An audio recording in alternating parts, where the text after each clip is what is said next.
Yo, this is Bobby Wine, straight from Uganda. Ewape, Uganda. Big up that YouTube channel. Subscribe. Mwenda abataaga okumanya bikigenda maaso. For more information, please contact +27719437282. People power our power kalangubwe kati bukasoma era njagala nkabalage mu butongole mukategeere mwenna abantu abali South Africa okugula office mu kitundu ekyo kugenda kubeera omwangu nnyo, so njagadde mbaleetera akalanga ko mukategeere bulungi nnyo abantu be South Africa mu kibuga kye bayita Kempton Park. Ngenda kuzomwezi 29 omwezi oguluberebere omwaka 2022 mugenda kulochinga office yammwe. Atera bifunga temunagira onchinga njera kubebaza nti mwe bali kwekalakasa wiche wedde mwateka demonstration y'amaanyi nnyo era njera kubaza banayegana mwe nabwangale mu ggwanga lya South Africa mwe bali nnyo kulaga nsonga butalemera kulemera ku nsonga kubanga bantu bangi balabanga abaweddemu amaanyi songa ate olutalo luno tebalulwanira wichi mtu balwana nako 2 tulina okwongeramu amaanyi buli kiseera kino okubanga tukola ki tulaga obutali bumativu. Alright, awo bwe mpanga mazokisa wakalanke ba South Africa njera tandika n'ekigwaro gikyalero video njite bulungi etandike. Ne video eno nga sinagitandika njagala munkolere ekigambo kimu kiri bwe kiti. Nina information nyingi ne mu information eno ninamu abantu benjagala babere ku video eno. 1 minute please. N'abantu benjagala babere ku video eno lwaleero kubanga tukoya akamanyiro kabasebajja okooto okujja okumanyira bannayuganda mu nsi yaabwe ne bafuula emmomboze tukikoye. Olwaleero njagala muntagingire abantu bano wammanga. Njala mutagingire abogerezi ba filimu oba abavunuzi ba filimu.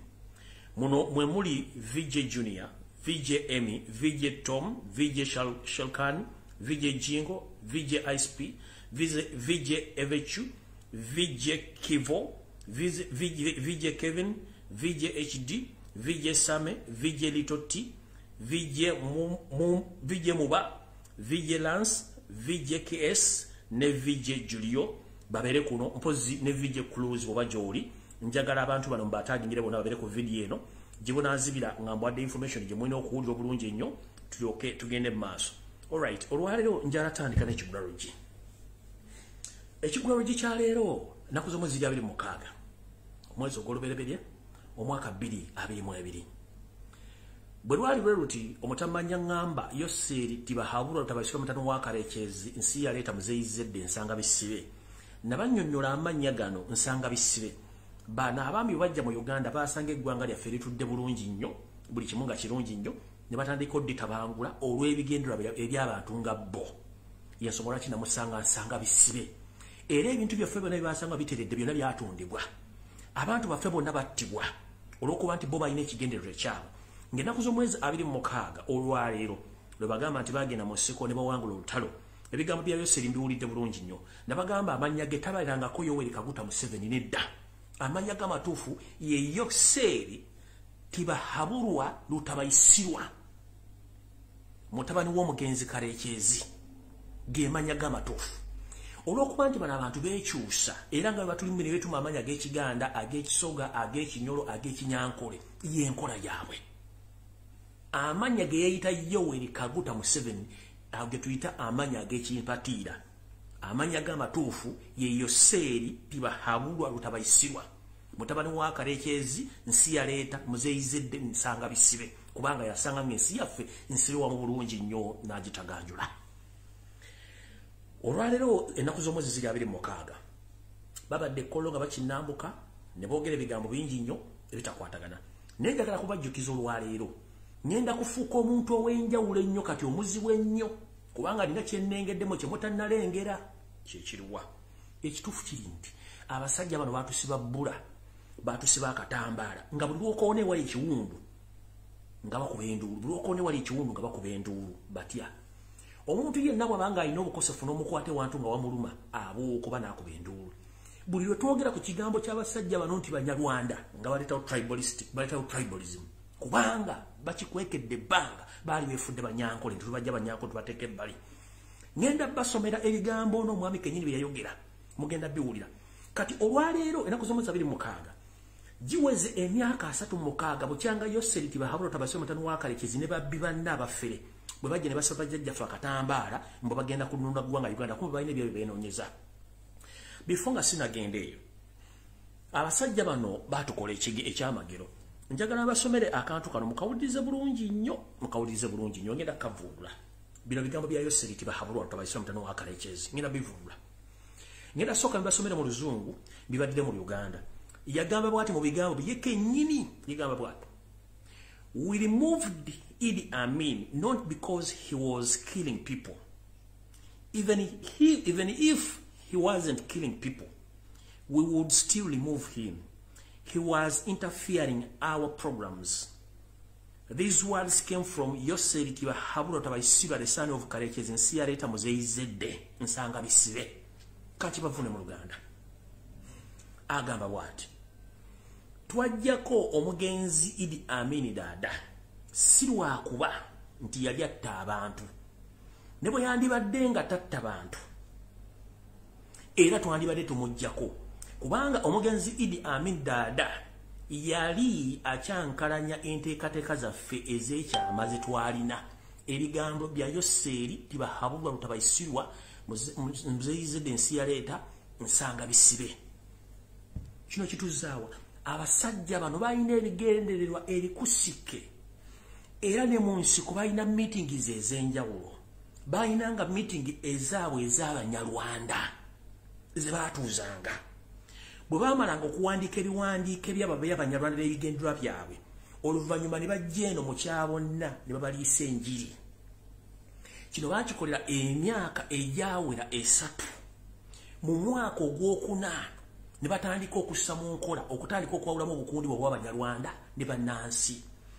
Bwe bayingira omwaka ogwokutaano nga bagenda kuwamba baatandika okutta buli muntu yenna eyali Munnayuganda oligiro naye okusinga batta mwana wa Nambi okumuwula omubala mu nsiko era basinga obungi tebaatuuka.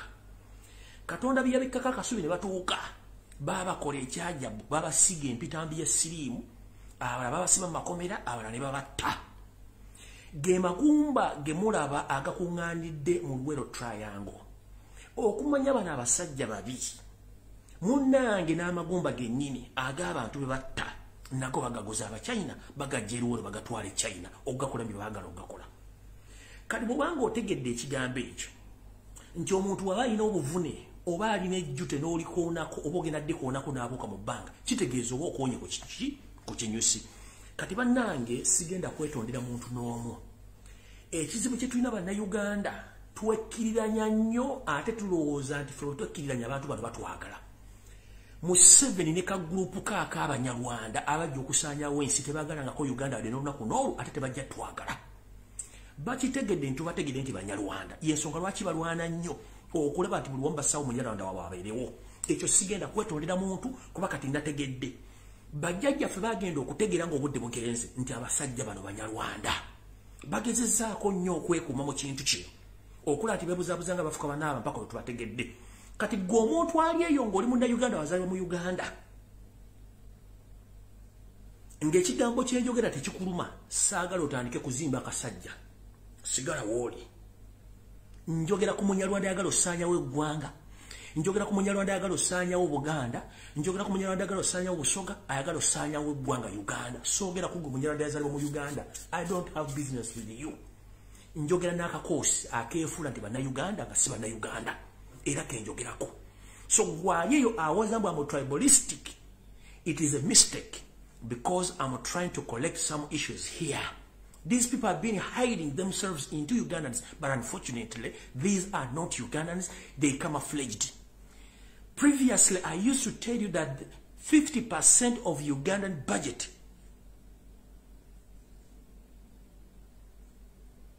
is servicing Rwanda's development as we speak right now. Ekyo mu kikkiriza. Bwe mba nvudde waawo saagala muntu addamu kummanyira. Abaana abafa mu Uganda Baganda, abaana abafa mu Uganda Basoga, abaana abafa mu Buganda Balugwala, abaana abafa mu Uganda Batoolo, Banyankole, Bagisu, be bafa so si Banyarwanda. Abaana abali mass graves Baganda, Banyoro Basoga, si Banyarwanda. Njagala ombulye ku family ya Museveni since they started this bogus war in Uganda yali afiiriddwa akaani. Omuntu taddeyo n'akumanyira nga akulaga mbu simanya alumwa nnyo naye ng'ateze enkwezenge. Tuline enkwezengeze etumya amanya mbu simanyi nze nakibuuka nze nina bossa nga Banyarwanda. Be bali mu diaspora bali mu kutulugunya Bannayuganda n'okubatta. Nabagamba muddemu mutegere bulungi si buli muntu alina eddinya Egganda oba erinnya ery'Ekinyoro nti Munyoro nedda. Zino nkwezengeza atwesigamu era ezatuteekamu. Ndi mukambwe nnyo kankabaddiremu. Akantu ka Amin. We removed Idi Amin Dada not because he was killing people. Got that. Even if he wasn't killing people, we would still have removed him. He was interfering in our programs. Yali ateganya enteekateeka z'abaana abasajja bali n'enteekateeka mpanvu ne batukozesa ne bamala otukozesa ne bafuna ebyagala ne batutta ne batusaanyawula kati bakyatutta. Gwe njagala okubuuza abaana bonna bali makomera genda obuuze bw'osanga omwana w'Omunyarwanda nfa nkiddamu genda makomera gonna agali mu Uganda bw'osanga omwana w'Omunyarwanda nfa waba osanga Omunyarwanda kati kabe kussa sikyagala kumanya genda okole save nga tonnalumpira obuyi obuuze baana ki abali makomera gonna agali mu Uganda. Bw'osanga nga Abanyarwanda abamu babawoza 5% nja kuba ndi mulalu. Tukooyo tumanyiira. Mwetuuma amanya gaffe ne mutumanyiira. Kumbe muli enkwezenge. Nono minisita w'ettaka musimanyi Saamu, simanyi Saamu Mayanja, Munyarwanda. Nono abana basajja basiru. Tukooyo tumanyiira abaana abali mu Massigulevuzi Banyoro, Basoga, Baganda, Balugwala, temuli Munyarwanda. Abantu bonna baffe Luwero, almost 1 million Ugandans. They were original Ugandans, not Rwandese.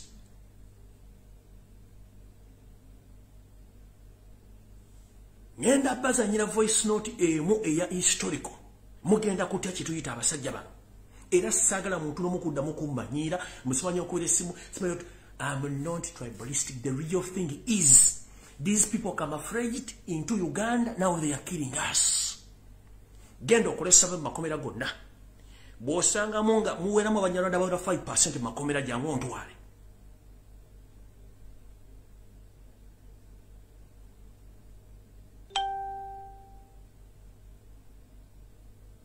Tukoyo tumanyira. Genda maje.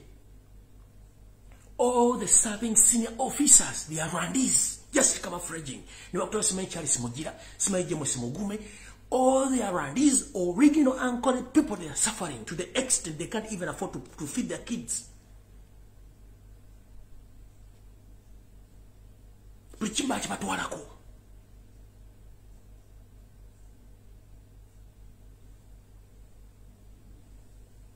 Kati abantu bagenzo okubalala okujjukira abantu baabwe Luwero basindise poliisi n'amagye bakube basaasaane kubanga tebaagala bantu kwogera biki byatuukawo.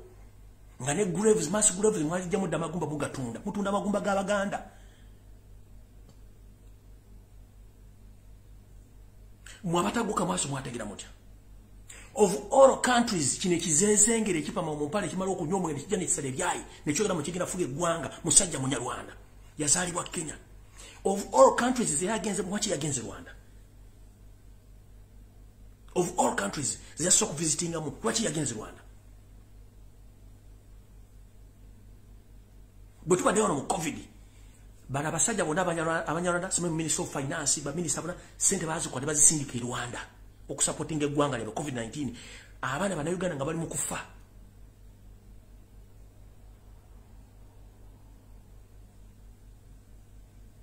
Katika bikusi sikyagala kumanyira. Bajjajja ffe bakola ensobi naffe abakazi abakulu n'abasajja basobola okwogera bwe tubanga batugamba twogera munyale bagamba tribalism nawe nodduka mbu sima twogere tribalism. That must stop. That nonsense must stop. Uganda is made for Ugandans, not for Rwandese. Rwanda is an independent country. Whoever feel offended, please go back to Rwanda. I'm talking to those Rwandese who want to overtake Uganda. So if you feel offended, I'm not sorry about you. We are tired of killing indigenous Ugandans.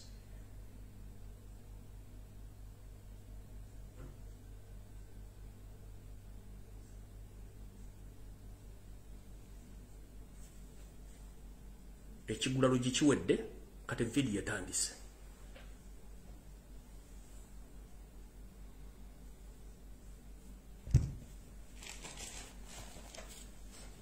batandikira labda osimena kumanya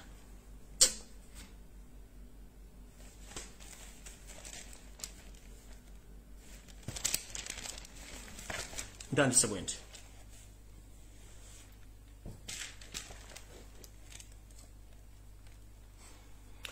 mwenna bannayuganda abaagala ensi yammwe abaagala enkyukakyuka muleke mukusiriwazibwa nabagamba nti ono omusajja Yoseri Tibahabula Otabasire Mutano wa Kalezi kyasinga okutegeera kibayita yawulamu abantu dugaza amanya g'abantu kola kyoyagala bajjeko media kola kyoyagala media yifudde ekintu kizanyibwako batekikutakikoterezebwako gula amabaala baleke banyo basiruwale okola ekyo era mwawuddanga abantu basanyufu nnyo baguddo bagenda gunywera emyezi egi mugenda tuli abantu batandika okuddukana wano mu Kampala nga batandise okufa ekyo nkyo mukirinde mujja kitegeera yagezezzaako okukyusa abantu besitiyo yaleese Banyarwanda be kigenda kyogera kati open sikyatya katugenze maaso eno message njagala egende mwenna bali mu kukola diversion okubuzaabuza Bannayuganda era eno message njagala egende omusajja gwe bayita Simanyi Muzeeyi Jemba abadde asumba ebirango sime ku bafu musajja mukulu emyaka 9 plus obadde mu kusoma ebirango nga teri akumanyi oba olina abakazi 7 I don't care n'ennyumba yali ekulemye ku myaka gyo well wishers oba abantu abaagaliza ne bakuwa ensimbi n'ozimba ennyumba n'ogimala kati baakuleese nabaga Museveni asobola bwe kiyenje bwe kiba kirina ennamba asobola kikozesa kyagala ku media from nowhere n'odeeta omusajja abantu gwe bayambi n'omukubanga yafunye popularity mu media n'omuleeta n'omuzanyisa omuzanyo gw'ekisiru nabagamba mugendere nnyo diversion zino kasitola ba NBS NTV bo TV bonna bo online nga butandise okufuna omuntu mujjako interview manya nti yo diversion is super one Muzeeyi ku myaka gye mudde mutunulire byonna byonna muyinza ogamba balubye tayagala abantu no this is the fact mutunuulire Muzeeyi akalaakalanya alinga akagega kamaze ku mudala emyaka 47 ng'omusana gukooca ku myaka ne bamuleetera omwana myaka 3 omyaka 28 n'omwana ng'ali muzanyo olabye ayogera bannaye mwegendereze nnyo era Museveni bwakozesezza Muzeeyi Jemba asome ebirango naye n'aleeta empumumpu ye n'engalabi kitegeeza omusajja sitaani bw'olabanga sitaani yeesitukidde ng'omanya nti ensi ekola ki ensi egenda kuvaawo tugenze maaso diversion muzigende kompola ngenze maaso Yoseri Tibahabula Otabasire Mutano wa Kalezi yakyusiza mu bantu be kumba abuzaabuza abamu baliko sanctions tayagala bata watogere essaazi yasindise omusajja we serving emirundi ebiri gwe bayita Abel Kandiho ogende Sudan ekyamututte Sudan kyengendo babule mojja kitegeera wetogera Yoseri Tibahabula Mutano wa Kalezi tali mu mbeera nnungi ne gavumenti ya South Sudan olw'ensonga mujjukire nti Sudan yonga ensi erina ebizibu byayo bitya Sudan munnange lwatuuka nga beesala ku ggwanga lirira waggulu ya Sudan wafuuka ensi babafuuka ensi basanga ebizibu bingi nnyo mu kufuna ebizibu bingi nnyo buli omu yali ayagala okulwanira obuyinza obweddiza muno mwe mwali omugenzi Galanga mwali Salva Kiir ne Riek Machar lwali teruli busa omugenzi gwe tuyita omugenzi eyafa enyonyi gwe yattira mu Uganda namuziga Museveni yagimuwadde omugenzi oyo yali abanja Museveni ensimbi empya n'enkadde n'asalawo amugyewo lwali teruli busa ne baleeta Salva Kiir n'afuuka president wa Sudan Riek Machar n'ayagala omuggyako Museveni n'asindika amagye amayitirivu ne gatasaani Salva Kiir mu kusasulwa Museveni yasaba Salva Kiir n'amusaba okumusasula nsimbi Salva Kiir n'akwata ebirombe bya gold n'ebyamafuta ne bwa Museveni abisime Museveni kyakola n'adira ebirombe bino n'abiguza abazungu babisimemu yafune hard cash kumbe bamuwa time limit ya myaka 2 okujjamu ssente ze emyaka 2 bwejjaggwa Museveni alemedde ebirombe bya Sudaani olw'okuba nti yakuuma omukulembeze oli nekindi gavumenti ye essaawa zino omukulu ono Salva Kiir abanja Museveni ensimbi empya n'enkadde ziri mu billions Museveni aganye zisasula temwewuunye essaawa yonna nga Sudaani eguddemu olutalo obanga Salva Kiir bamuwambye batuuseko obuzibu olw'ensonga Museveni yagambye nti ono alabika amanyira tantegeera bulungi nnyo kati ekyatutteyo ono lubakyoya Abel Kandiho nga bwemumanyi nti ye ensi zonna zaamutegeera ddala musajja mutemu baamututteyo kubanga atandika okukola kye tuyita okunoonyereza ku ground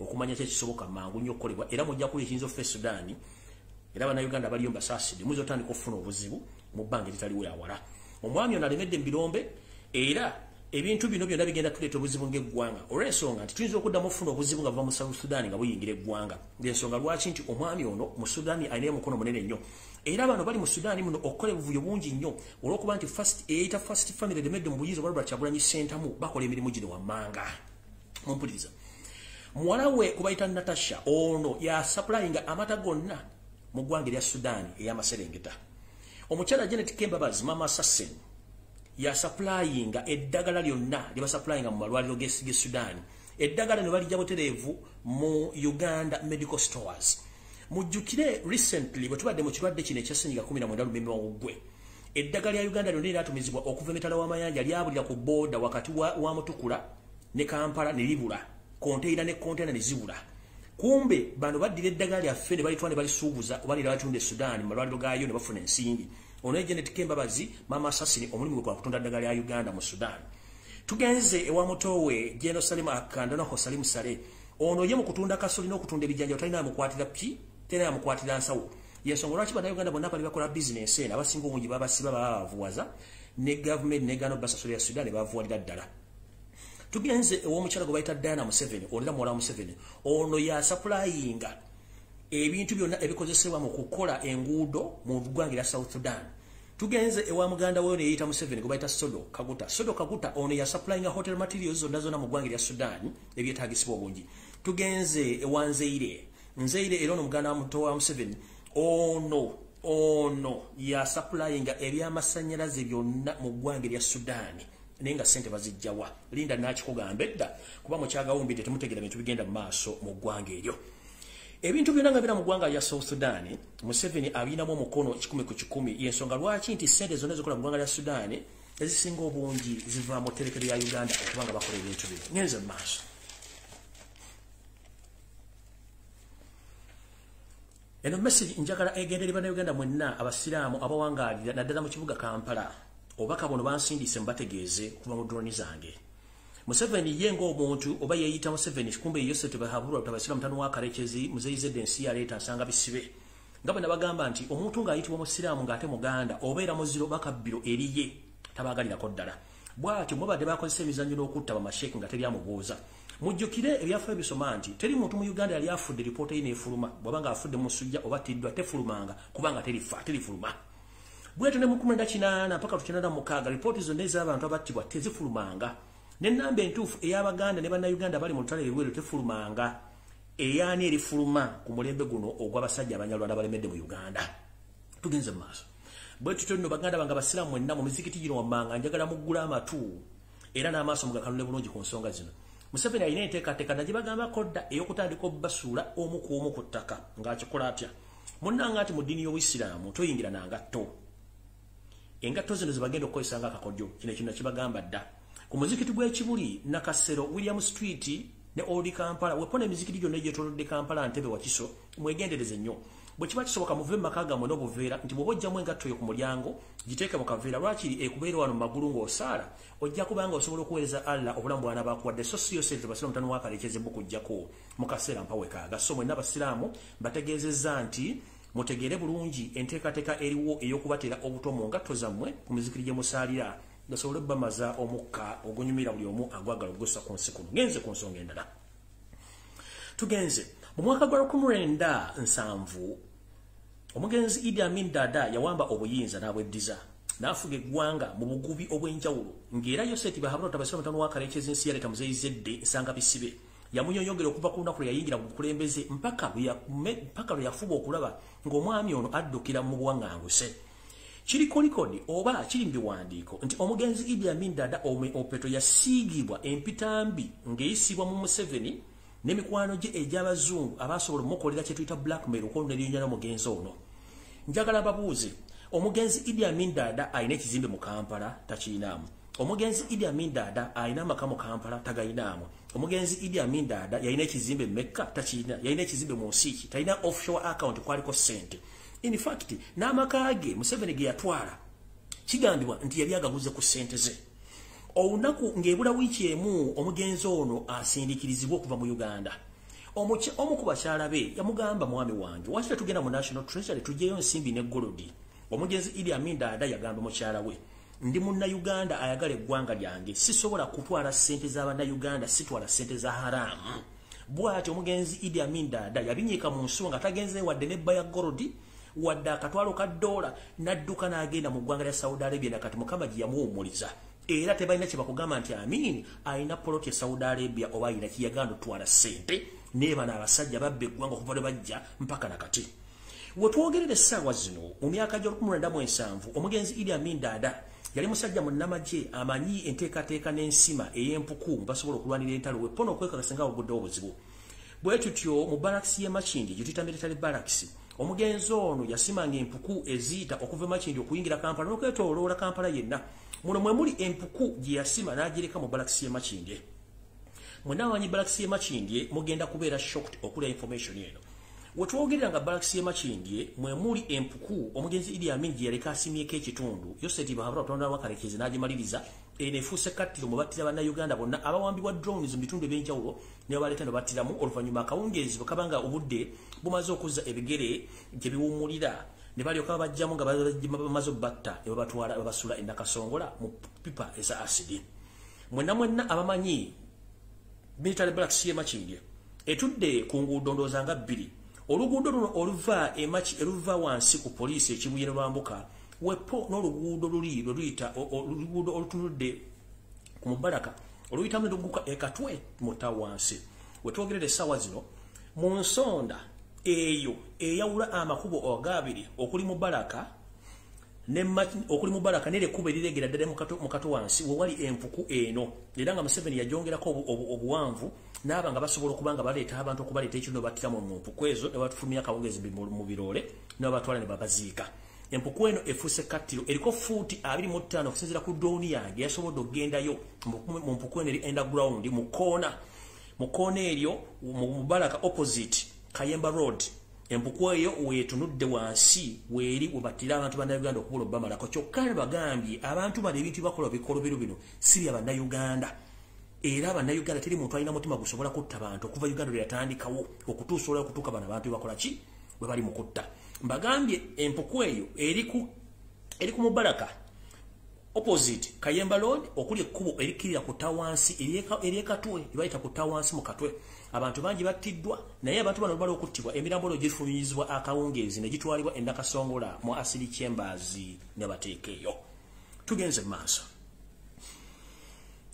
Nga mwawulidde nti eyali Governor wa Bank of Uganda yabinyise mu nsuwa nadda Katonda gye yamuyise kituufu era sigenda mwogerako naye ngenda bagamba ekigambo kino nti nga bwe nsiba mbagamba nti wandi omuntu mukulu mu office nga atudda ngoloza nti yakola kumbe obunyarwanda buli mu kukola ebintu bino nkiddamu wandi omuntu mu office nga atudde ne si yabakola abanyarwanda bali mu office zino zonna tebakulya ssente oli ne bwetuuma erinnya ery'ekinyankole si munnayuganda banyarwanda.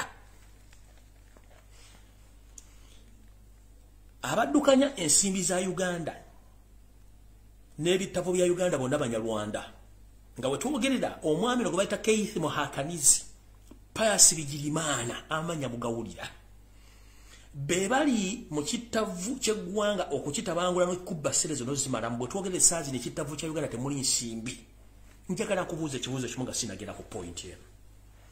Lunaku ki lwali owuliddeko ng'oli musajja mukulu olina emyaka otegera bulungi Uganda ekitongole kisolooza omusolo kigamba twetaaga gavumenti etwongere ku misaala egy'abakozi oba twetaaga supplementary budget bweti ne bweti mu myaka gyo ng'otegeera kiri bwe kiti Revenue Authority sente zebadde esolooza nazo tezikyaliwo wadde ono yabagamba ongereko abakozi teziriiwo ne mu Treasury Uganda temuli sente zonna bazibbamu. Omugenzi Muteebire abaddewo kiwumanza ng'ente ekola ki essa bw'owulira essa ng'olowooza nti ekuma mu kyoto kumbe bambi egumaza bugumaza.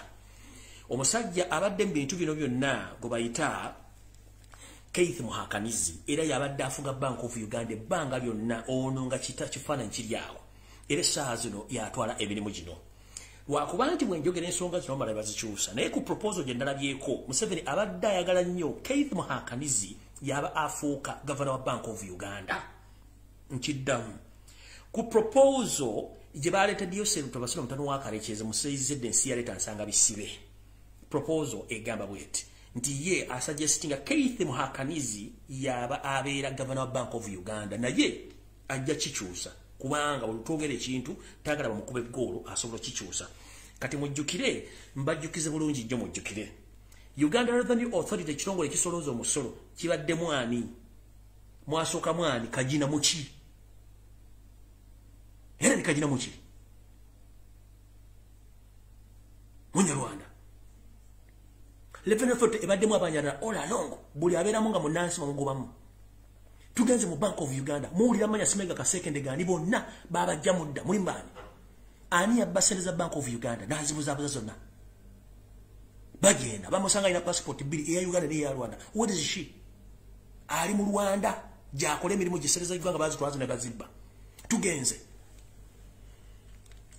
ono omwami nga tannafa mujjukira skando ya Crane Bank n'ebintu byero by'ensimbi bani ababiri mbanyarwanda tugenze ku pallet ezabulya ku kisaawe Entebbe ezalimu obuwumbi lwenda imagine 900 billion Ugandan shillings vanished between Entebbe Airport and the State House in Nakasero. Who was responsible?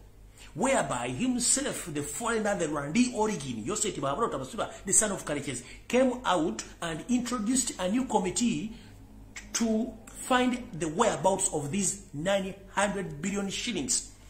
Who was commissioned for that committee? Edith Nakarema, the Rwandi origin. Kati yamujewo kubanga she knows much. Na musikizo omulala onamutola for further studies. Ne mudone mukalula amaso ne wale kama musime mwogera tribalism ani afuga ense yo muki. Nze maso. Yo point njimaza njala mbawuli ebintu bino nga mbibadira mbibalaga bulungi nnyo.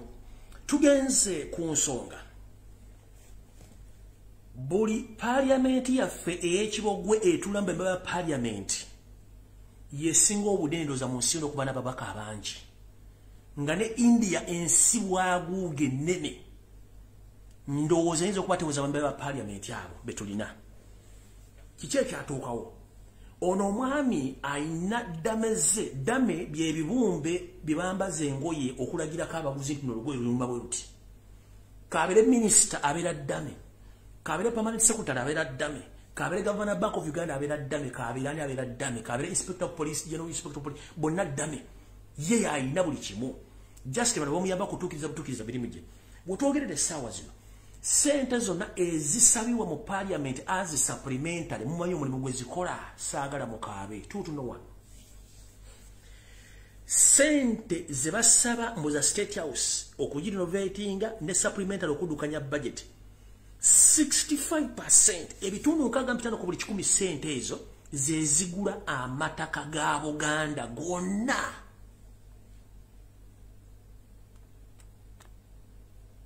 nchiddamu 65% sente parliament zeisa ku State House zezigula amataka ga Buganda gonna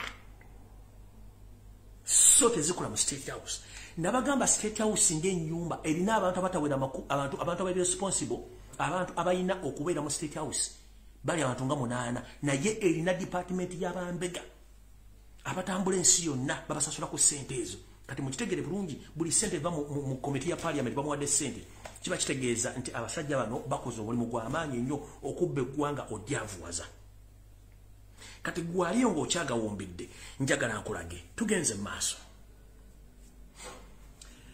yo oba enako bbiri babagamba nakola video ku Sunday Memori Bulange Mmengo ne bagamba nti abaana bannambi bali mu kubona abolera mu nsi ey'abajjajjaabwe y'obwabobwe tugenze maaso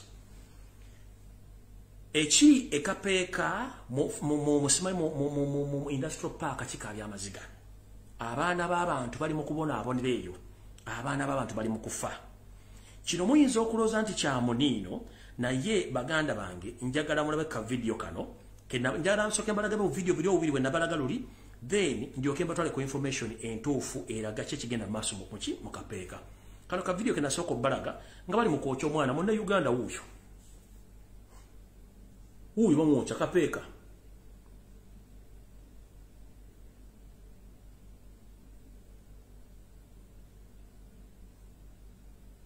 oyo munna Uganda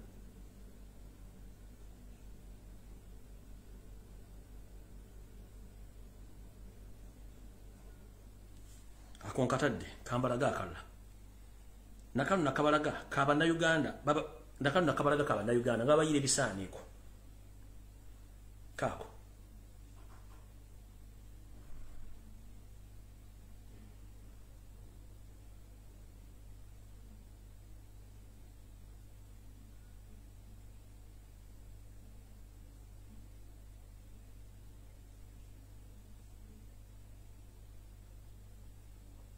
ako kawedde katugenze kala bwe namaze okukola eggulire eryo abaana bonna abakolera mu kampuni ezo batandise okwekumamu ogutaaka nga bakoye effujjo. Abaana bano bagambye ekimala kimala era batandise okwekalakaasa mu butongole baabano baabo bannayuganda baana bamwe mwabazaala mwabawera balina diguli baabo batandise okwekalakaasa baabo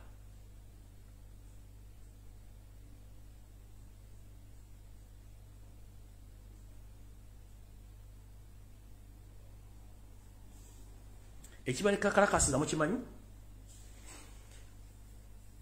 bamaze emyaka 2 ejja lockdown nga bakola tebadda waka asooka okufuna ensimbi entono afuna nusu kakaaga asemba ofuna sente nyingi afuna nusu kanaana olunaku batandika okukola ku saa 12 banyoka saa 12 tebereza omwana w'omuntu yasoma diguli oba alina certificate ng'omusasula nusu kakaaga akakaaga kano kwe kuli ekyemisana kubanga kampuni si ekibawa aba savinga sente meka akanana kali asemba ifune sente nyingi kaafuna kitegeeza bafuna $2 n'ekitundu oba $2.5 per day nga tebani najja ko lunch kitegeeza bwajja ko lunch ya 15 oba ya mutwalo najja ko n'ekyegulu kitegeeza bakolera $1 bakolera $1 olunaku bana abaana osuubidde bagenda kuvaayo ddi era ensi egenda kusigala etya abaana bano bakubibwa batulugunyizibwa teri complaininga bakutta ne bakolaga ne poliisi y'omu kitundu ne babuzaabuza obujulizi ekyo nakyo ne kiggwa ne kibeera awo kati njagala mbasomere ebintu bino mbuulire bulungi nnyo waliwo omwami eyefudde ekizibu omwami ono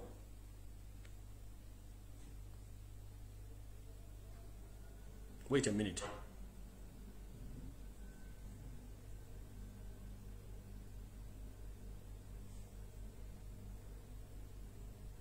wait a minute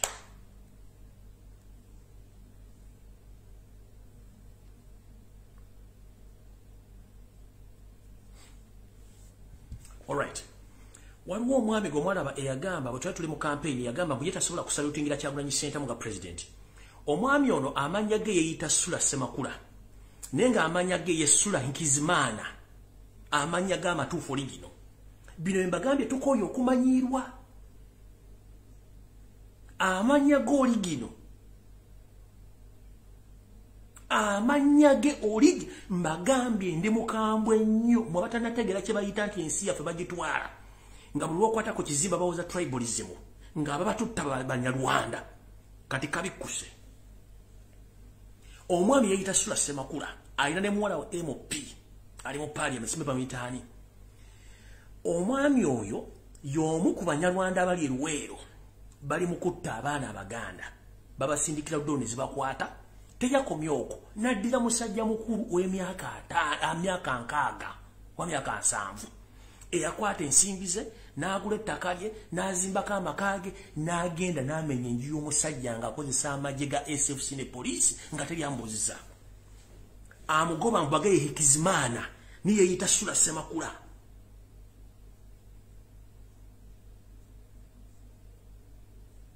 gwagoba muzukulu wa Nambya mugoba ku ttaka ennyumba gyazimbidde ebbanga gyakadiddemu bagimenyeewo akozesa amagye ga SFC akozesa poliisi omwami yakubira endulu RDC yamugamba tebimukwatako nakubira deputy RDC namugamba tebimukwata nakubira DPC namugamba less concerned about your issues okujja obanga nti waliwo omuntu omwe yali amuyambyeko era ne bwe yakyogera kuba mugamba get out of this business n'agivaamu Hakizimana yagoba omwana Omuganda ku ttaka ly'abajjajja biri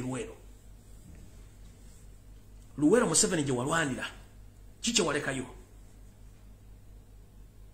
teri wadde Rifaro Hospital kuba waligambye Nakaseke mufu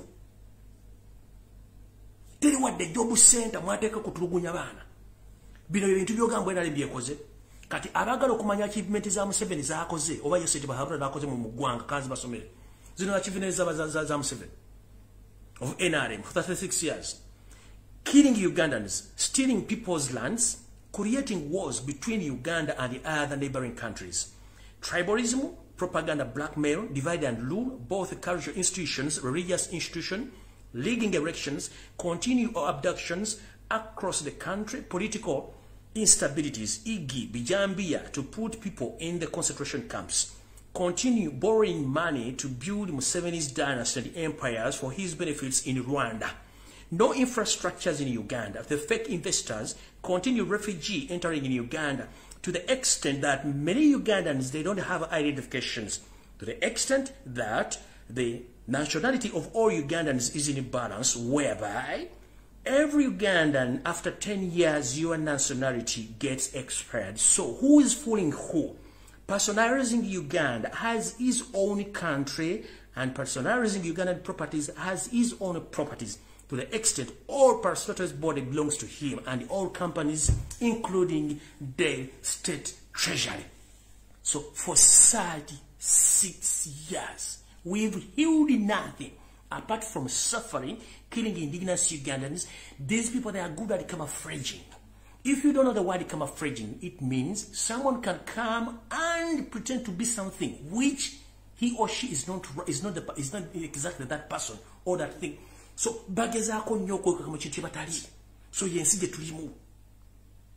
We must come openly to distance these people. Kubanga bana abantu batufukidde kizibu. Buli onogaana okwogera ku kintu kino kigenda kufuukira ekizibu eri Abanyarwanda abalungi abaatulanga tebaagala kumanya they are Ugandans. Soka webuze lwaki bw'oyogera ku kigambo Uganda oli azimba omutima, ku kigambo Rwanda azimba omutima. Lwaki azimba omutima? Lwaki azimba omutima? Kati n'otunuulira embaata y'omukazi. Listen, okumanya baatusiriwaza. Njagala mbazanyire video eno mutegeere nti bannayuganda baatusiriwaza. Twasigalako kasala kuwo. Mumpulirize bulungi nnyo omukazi bwe yayogedde ku NBS. Era maama official nali nerabidde okuwa erinnya lyo, njala kutumba erinnya lyo olwaleero bulungi nnyo, olekkirize bulungi nnyo. Omukyala eyita Prime Minister wa Uganda. Omukyala eyita Prime Minister wa Uganda nina erinnya lyo. Due to the fact oganya okutegeera, nali ndowooza nti osobola okufunamu akategeera ne oganya okutegeera. Mukyala gwe Nabbanja baakuteekawo ng'ekintu ekifu okubeera awo bo bayiseewo ebintu byabwe. Olwaliro okoze statement eyewunyisiza ensi yonna. Ogambye bw'oti, muwulize kyayogedde, kanjizanye video eno. Agambye bw'ati. Naye abantu bano baagala nnyo olugambo. Bali bayiyiza kantu kaabwe. Gundi gwe wayonooneka. Nti nebeza Prime Minister n'olwo byatandika kulafera magezi mpulambula bagati yasagette tusobola kukola ye president waffe omulungi ayinza okukyusa ssemateeka kiraba bulabi naawe. Visit the Google Play Store. Ka video nezasike kano. Agambye nti Yose Tibahabura gw'amanyinga president wa Uganda. Era yakatandika okufuga. Era afuga bulungi nnyo ate akyatufuga. Kubanga oli omulala tamumanyi. President n'amubuuza owaayo. Yose Tibahabura yaani namugaye president aliko yafuga. Oli Museveni tukyamanyi. N'amugamba nti kati ekitegeeza eyali atufuga yali mulala. Namugamba of course oli Yoweri Museveni mulala nnyo kati omukulembeze atufuga leo kisanja ekipya agenda tufuga forever Yose Tibahabura tabayisirwa. Kitegeeza ki bwe munaagaana okwogera ensonga zino mu butuufu bwazo nga bajjajjaffe baakola ensobi okukuuma abantu bano ne babaliisa n'abaana ne babifuulira gwe n'ogaana okwogera ensonga nga bw'erina okubeera n'olyoka otandika ogamba simitu kuba kuki buli muntu mugambe openly nti A is A, B is B bakuswaze bakukyawe naye ng'okyogedde. Ngenze maaso.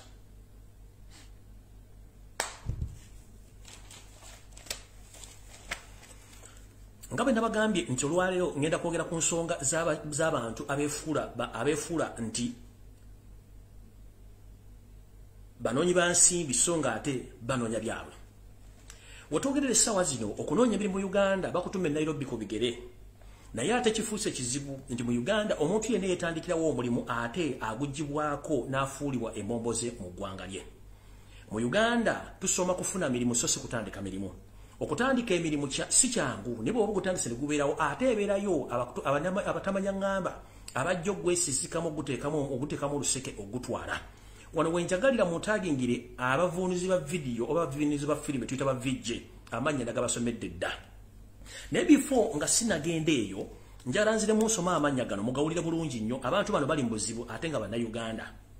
Njalanzire mu nsoma amanya gano mugategeere bulungi ate nga bannayuganda mutegeere obuzibu balimu kubanga tukooya akamanyiro kano. Njagala mutagingire omukulu gwe bayita VJ Julia, VJ Emmy, VJ Tom, VJ Shalkan Lee, VJ Jingo, VJ ISP, VJ Avechu, VJ Kivo, VJ Kevin, VJ HD, VJ Same, VJ Little T, VJ Mua, VJ Lance, VJ KS, ne VJ Julio, Wepo, ne VJ Close. Ntandise bati. Njagala mbeerera udandikirya muwulize ensonga zino. Bannayuganda bangi bannabitone basanze obuzibu. Olw'ensonga nti Museveni ye kyasinga okumanya bw'alaba ekintu ekiteredde agala akyawulemu akikyankalanye yafuniraawo era controlling. Navayo ne ngamba abayimbi ba Uganda mwakola ensobi okwejjako ebitone byammwe n'obuvunaanyizibwa ne mbikwasa Salimu Sale bwe mwagenda e Kapeeka. Salimu Sale y'omu ku nteekateeka y'okwavuwaza abaana bannayuganda naddala abaana ba Nandi. Nkiddamu. Salimu Sale y'omu ku balina enteekateeka eyavuwaza abaana abannayuganda n'abaana ba Nandi mu Buganda. Ayina gavumenti ey'emunda mu gavumenti ne ssente z'akozesa teziriko accountability. Mwakwata ebitone by'abayimbi ne mbiwaayo ne mutunda ebintu byammwe mwe ne mugenda. Ne mutandika okukola obubiina obusukka mu bubiri ne batandika okwewakanya mwakomekkereza abayuzizza nga batadde wali.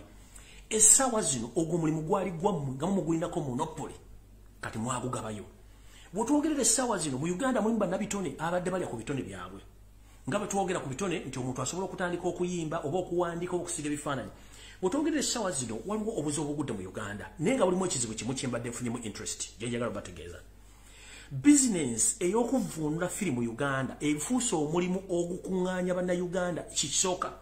Gusanyusa bannayuganda, guliisa bannayuganda, gubawa emirimu ate ne bayiga bingi nnyo. Naye era yadde teribusa omulimu guno baaguyingiddemu. Okusinziira ku dowuniza ku mpepula ze balabye waliwo ekigendererwa eky'okutta bannayuganda n'abaana ba VJ okujja bizinesi z'abantu abatunda firimu n'okutta omulimu guno mugero ekigendererwa ate n'okuttiramu bannayuganda abadde bakola emirimu gino. Otwogerera tumanyi mu nsi yonna buli nsi erina department oba ebitongole ebiddukanya ebitone by'enjawulo. Tugenda mu ggwanga erya America waliyo kye tuyita Hollywood gye bazanyira firimu ne katemba n'ebintu ebirala ebyo. Ne tugenda mu India waliyo ekitongole kyekimu. Ne tugenda e Nigeria waliyo ekitongole kyekimu. Ebitongole bya amanya gaawukana bwawukanya olw'ensi ezo. Ne tugenda e South Korea ensi zonna ezizanya firimu zirina ebitongole ebyo. Bwe tujja mu Uganda namwo mulimu ekitongole ekyo. Lwakuba tekina maanyi kubanga bannabe firimu mu Uganda tezinafuuka nnyo kyamaguzi naddala ezaffe eziriroko. Naye firimu ez'abagwira mu Uganda zitukuliddeko ffenna. Nze natandika okulaba firimu nga ne firimu ezimu mu Uganda tuziraba ku nnaku nkulu. Nze natandika okulaba firimu naziraba ku Buluumu ewali ekiyovu awo mulaba ewali ekiyovu. We natandika okulaba firimu twalabanga ziwo baasi simanyi zaani zi-inspector delegate tuzirabira ku Buluumu awo ku kiyovu. Waggulu bayita ku Buluumu wetalabiranga firimu. Naye olwali twafuna abaana abannabitone bagenda bakyusa vidiyo zino ozitwanguliza n'atamanyi Luzungu okutegeeza bali kye babategeeza abaana obulema oguteekawo.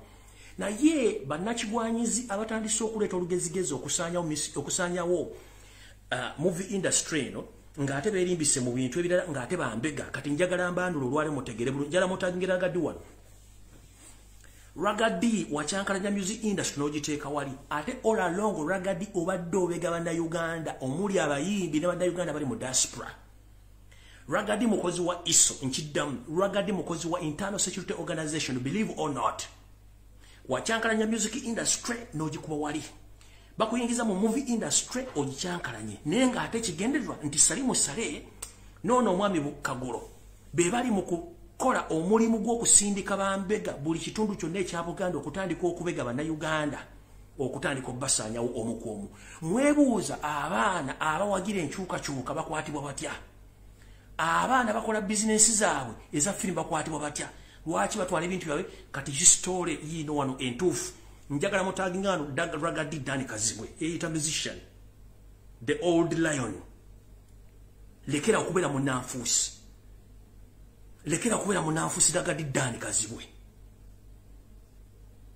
music industry wagisanyawo kati era bakuleso sanyawo movie industry olimbega wa iso since the one ne mu mission ezazagala okujja Kyagulanyi wazirimu information ajiba wa ne bagamba Ragadi he was among the person who were trying to organize the assassination of Robert Kyagulanyi Center kwa jina kibagamba Kazibwe nsechi manyi Ragadi oli mukozi wa iso era nga ne mu safe house esingo mungi mu Uganda zo nozimanyi you give orders and you give orders for whom to be arrested and whom to be killed.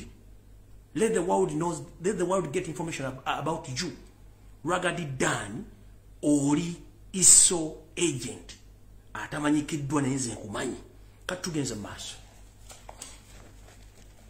Olwatuuka. Basajja bakulu ba vije bemenye okutandika business ey'okwogerera firimu zikyusa. Ne zitunyumira nnyo ne tuyigamu ebintu bingi nnyo.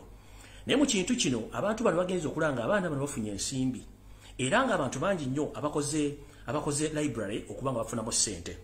Tukimanyi nti mu Uganda mulimu amateeka era tugakkiriza nti mwegali.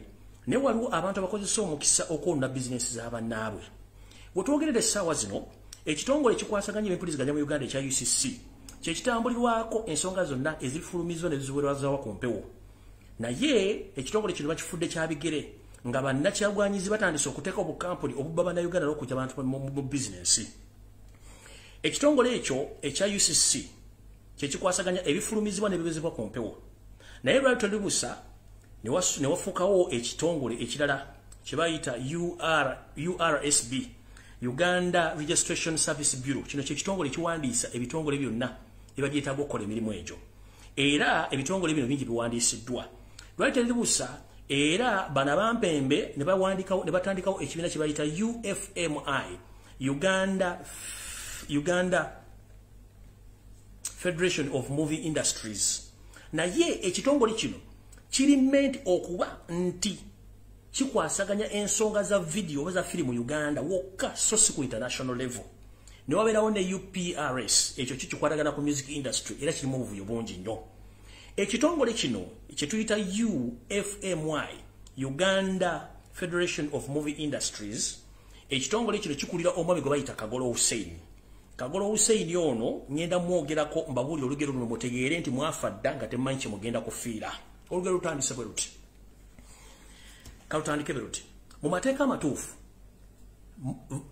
movie oba firimu ezizanyibwa mu Uganda ne bannayuganda bazizanya balina right copyright zaabwe. Era bwe sibalinaako buzibu. Naye ekintu kyonna ekiyitibwa foreign copyright oba foreign movie gwe munnayuganda yeyita Kagolo ne Ragadi Dani ne Salimu Sale temulinaako copyright okujjako nga mugenze mu nsi ewava video ezo wava firimu ezo ne mwogera n'amakampuni gaazo ne gaba rights okulemesa bannayuganda okukozesa video zino. Nkiddamu mukulu Kagolo Hussein, Ragadi Dani Kazibwe ne Salimu Sale ne Eritu Mwine temulina right egaana bavijje egaana abantu balina library mu Uganda kutunda video ziva bweru wa ggwanga. You don't have that right. Okujjako nga mulese rights okuva mu Hollywood oba mu Netflix, mugenze India mu Bollywood ne babagamba nti bawadde rights, mugenze South Korea babawa rights, mugende Brazil babawa rights. If not so, these videos and the video and the library and the video library owners, they have all 100% rights okozesa content ava mu nsi ezeebwe ezitali za Uganda kubanga temulina rights. Olw'ensonga waliwo endagaano ze mulina okulaga ensi ze mwagaana okola kuba temuzirina mu mwakola kintu kyammwe ne mujja mu jesenge ekyo kyammwe kyabufere kujja baana bano mu business. Ngenze maaso. UFMI kye kitongole ekyawandiisibwa mu Mwankwetu era nga kyakwekebwa era nga sinagenda eyo abantu abalina obuvunaanyizibwa mu mulimu guno be bandibadde abogerezi ba firimu zino. Era ngenda kusaba vijje mwenna mwe ensomye mugende mwekwate mutekewo ekibiina kyammwe mukijesalinye mbateeka musobole okubanga mulina rights z'ebintu bino so si abatalina buvunaanyizibwa ku kintu kino kubanga batufuukidde ekizibu. Ngenze maaso. Ekitongole kino ekiyitibwa UFMI ekyateekebwa mwami Kagolo ng'alina bapatroni baakyo okwali omukulu Eritu Mwine, Salimu Sale, Wepo ne Eri Kayanja be baabeera mu kintu kino. oluvannyuma bagenze bakivaamu ne bakirekera abalala bwe twogerera mu bitundu bino wammanga Kampala Mukono Wakiso ekitongole kino kigenda mu maaso ne kikwata abaana ab'obuwala n'abaana ab'obulenzi abatunda video oba batunda firimu zonna ezo engwira nga tebalina rights naye nga obuuza abantu bennyini abakwata right mwazijja luddawa twogera waliwo n'omwana yalusula mwaka bago bakwata mu Kampala awo ne batwala edduuka ne bajja buli kimu ne balitwala omwana bamutwala ne bamusibira Luzira bwe yava Luzira mwana muwala yagwa eddalu ekyava mu ggwa eddalu bwato era gye yakomekeza bamuziika eyo sayidi z'Eruwero bagenda bakwata buli gwe bakwata bamuggyako ebintu bye babitwala kati wetwogerera essaawa zino movies eziri mu Uganda Uganda zibasinga okula ze movies ziziva ebweru kubanga movie industry mu Uganda ekyali wansi naye nga rights zo zino okubeera nga z'Abannayuganda naye ziri ez'ebweru zisigala nga agamba nti ozivunaanyizibwako olina rights naye nga temulina rights mugenda mukwata abantu abetandikirawo library zaabwe abeeterawo ebintu byabwe okutandika okukola ebintu bino kubanga temulina copyright za bintu bino singa munaave ne mulaga copyright zino kitegeeza mujja kuba mulina right naye muba temuzirina temusobola kukwata bantu badda mu kikomye Mukulu Hussein Kagolo ye life president ow'ekibiina kino ekya UFMY era takyukakyuka okujja kuba board members era Mukulu Hussein Kagolo ono please nkusaba n'obuwombeefu before nga tondakola kintu kyonna kulemesa Bannayuganda bakola business zino sooka ogenda ofune rights zonna eza foreign movies olyokoogane Bannayuganda okuzanya firimu ezo oba okuzizanya oba okuzoogera oba zikyusa kintu kyonna bavijje abakola omulimu guno bagukoledde emyaka gwe wali wooli naye nga toguliimu lwaki si gwe wagutandikawo abagutandikawo bo nga bate bacomplaininga tolina ndagaano n'ekitongole kyonna ku international level kyakuwa rights kubanga mu bintu bino bw'obaga nti ogamba nti olina rights z'okuyimiriza abantu bano bakola omulimu gw'okwogera video n'okuzitunda video engwira waliwo kye tuyita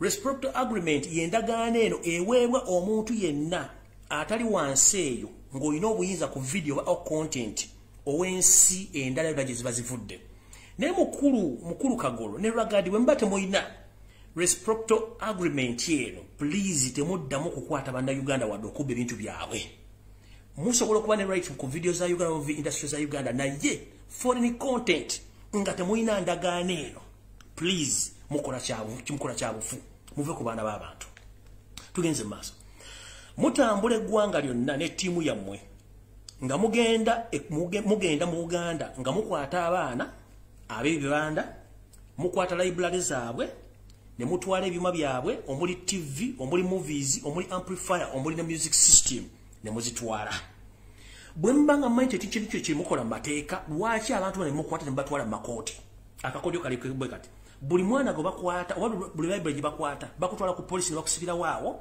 ne bakulagira okusasula ssente era olumala osasula ssente nga bakuta naye ebintu bye bakubyeko ebintu bye bakuta ne bete bakubikuddiza reason being nti tekiri mateeka kubanga omuntu ali mateeka bw'okwata omuntu within 24 hours olina okubanga omututte mu kooti ateebye omusango ogwo guba gumusiziba musibe lwaki emisango gino mugimalira ku poliisi nga ate n'ebintu by'abantu bantu mbaddiza one okujjako okuwandiisa ekibiina kino ne mukozesa Salimu Sale ne mukozesa Eric Mwine ne mukozesa ne Iso okuba nti mugenda buli wamu nga mukwata Bannayuganda nga n'omulimu sigwe mukola kikyamu ngenze maaso abantu bano bonna abakwatibwa bwe batwalibwa ku poliisi tebaggulwako misango babatiisa butiisa ne bajjako ensimbi zaabwe n'ebintu byo ne bisigala kitegeeza omuntu yatandika omulimu gwe ne miliyoni ze 3 miliyoni 5 omujje mulimu library ogiggadde sigwa omulisa sigwa omunywesa nga ne firimu z'omukwata siza Abannayuganda mbabulidde endagaano mwe mulina okuba nayo mba temugirina muve ku Bannayuganda kino mukikola olw'okuba nti Salimu Sale mumukolera mutya ensi kyeyagala otegeere ngenze mu maaso Mukulu Hussein Kagolo obadde okolera state okumala ebbanga ddene ng'ensi tekumanyi njagala nkwanika olwaleero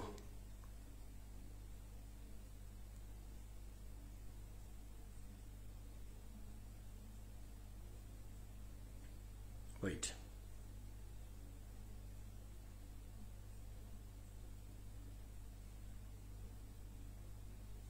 Oyeragadi ng'amaze okuyingira ofiisi eri mu kubba abantu Oyeragadi mumulaba ngenze maaso era yo mu office ngamazo mulonda nga chairman akola UMFI Ragadi yavude mu music industry ngamazo jonona uyu Ragadi temulaba uyu ngamazo ko na music industry kati yagenze mu film ngenda bali telefone bino bembirebe kati ono ye mwami oyo Kagolo mumulaba yoyo Kagolo ali mu kutawanya movie industries no kwagala okukwata ba vigebo no kubatta baje mu gwanko babagala sente ono ali ne eri tumwine bakozesa bana okucyankalanya bana Uganda ngenze maaso era abantu bebambabo kuba state agents kati ngenda basomera information mutie mujja kutegeera ensi kikyetegeeza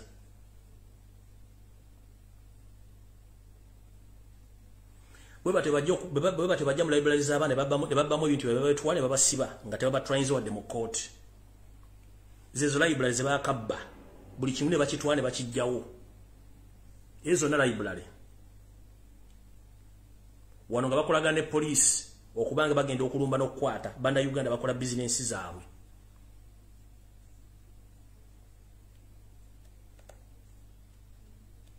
ezimu ku business z'abantu ze basudde nenga za library bakozesa police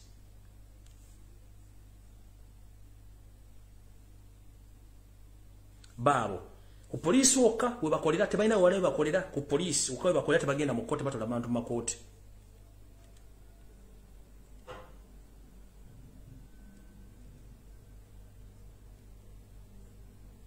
lozamule bikabe motoka bakozesa biriko uje bibakozesa okubba ebintu by'abaana okubba abantu batandikira business zaabwe ze motoka zibakozesa za uje zibakozesa muziraba zibakozesa ezo okutulugunya bana Uganda tugenze mu maaso bintu by'abaana ngamazo bibba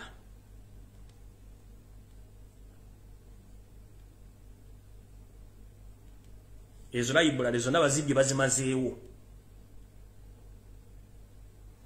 kati ekizibu kiri mu kintu kino kiri bwe kiti bwe bamala okuregistaringa ekibiina kino naye nga tebalina rights ne bagenda ne bakola akakodyo kaakano mukulu ono Hussein Kagolo gw'embalaze ne mukulu munne Ragadi bakozesa Salimu Sale ng'akanyewo okutiisa ofisi zaabwe kati baziza ku muganzirwaze bakolera business zino ez'okunyaga abantu naddala abaana batunda video n'okuzoogerera eyasooka okubeera patron yali General Eli Tumwine n'abivaamu ne baleeta General Eli Kayanja n'abivaamu kati ne baleeta olw'okuba nti ono Mwami Kagolo ne Ragadi bamanyi Salimu Sale ne bagamba katukozese Salimu Sale wetwogera Ragadi kati ye new chairman ow'ekibiina ekyo kya UFMI naye nga ate bali ku muganzirwaze gye bateeka ofisi zaabwe UFMI eno olw'okuba nti ediringa ne General Salimu Sale neeyambisa omukisa guno ogw'okuba nti bagenda kukozesa abantu bano okuba nga bakola emirimu gye baagala nga bakozesa Ragadi okuba nti yeetaba mu kintu kino okikola batambula bakwata abaana nga bagalawula library zaabwe n'okuba nti bakola omulimu gw'obwambega okwetola Buganda ne Busoga wetwogerera omwami ono Kagolo ye nannyini kampuni etunda perfume gye bayita Golden Woods zeno company erina buli katawuni konna at least akaduuka akatono akatunda perfume nga kaliko omuzindalo omunene ogulanga abaana bano bonna batunda perfume mu bitundu bya Buganda bonna bambega ba iso oba bambega ba Semwai nga balipotinga butereevu ewa Ragadi na reportinga ku Semwai ne reporting ewa Salimu Sale okuba nti bakwata abaana ku bitundu mujjukire nti abaana bangi nnyo abali mu bubuga obwenjawulo mu Buganda bakowa bate baagala government ya Museveni so olw'okuba nti bano babakozesa nga ba spy bali mu kibuga buli kabuga konna akatono mu Buganda ne Busoga nga batunda Golden Woods perfumes ate namwe bagula perfumes zino mwegendereza kubanga kye baziteekamu temukimanyi nabagambe eteekateeka y'okusaanya omuntu ayitibwa munda Uganda indigenous eri mu jia perfumes zino nazo si nnungi nnyo kubanga bwebanga omwami azitunda akolagana essale nga omukozi wa ISO Ragadi Dani Kazibwe naye azirimu kitegeeza buli anaagigula ng'ogula okusoma Golden Woods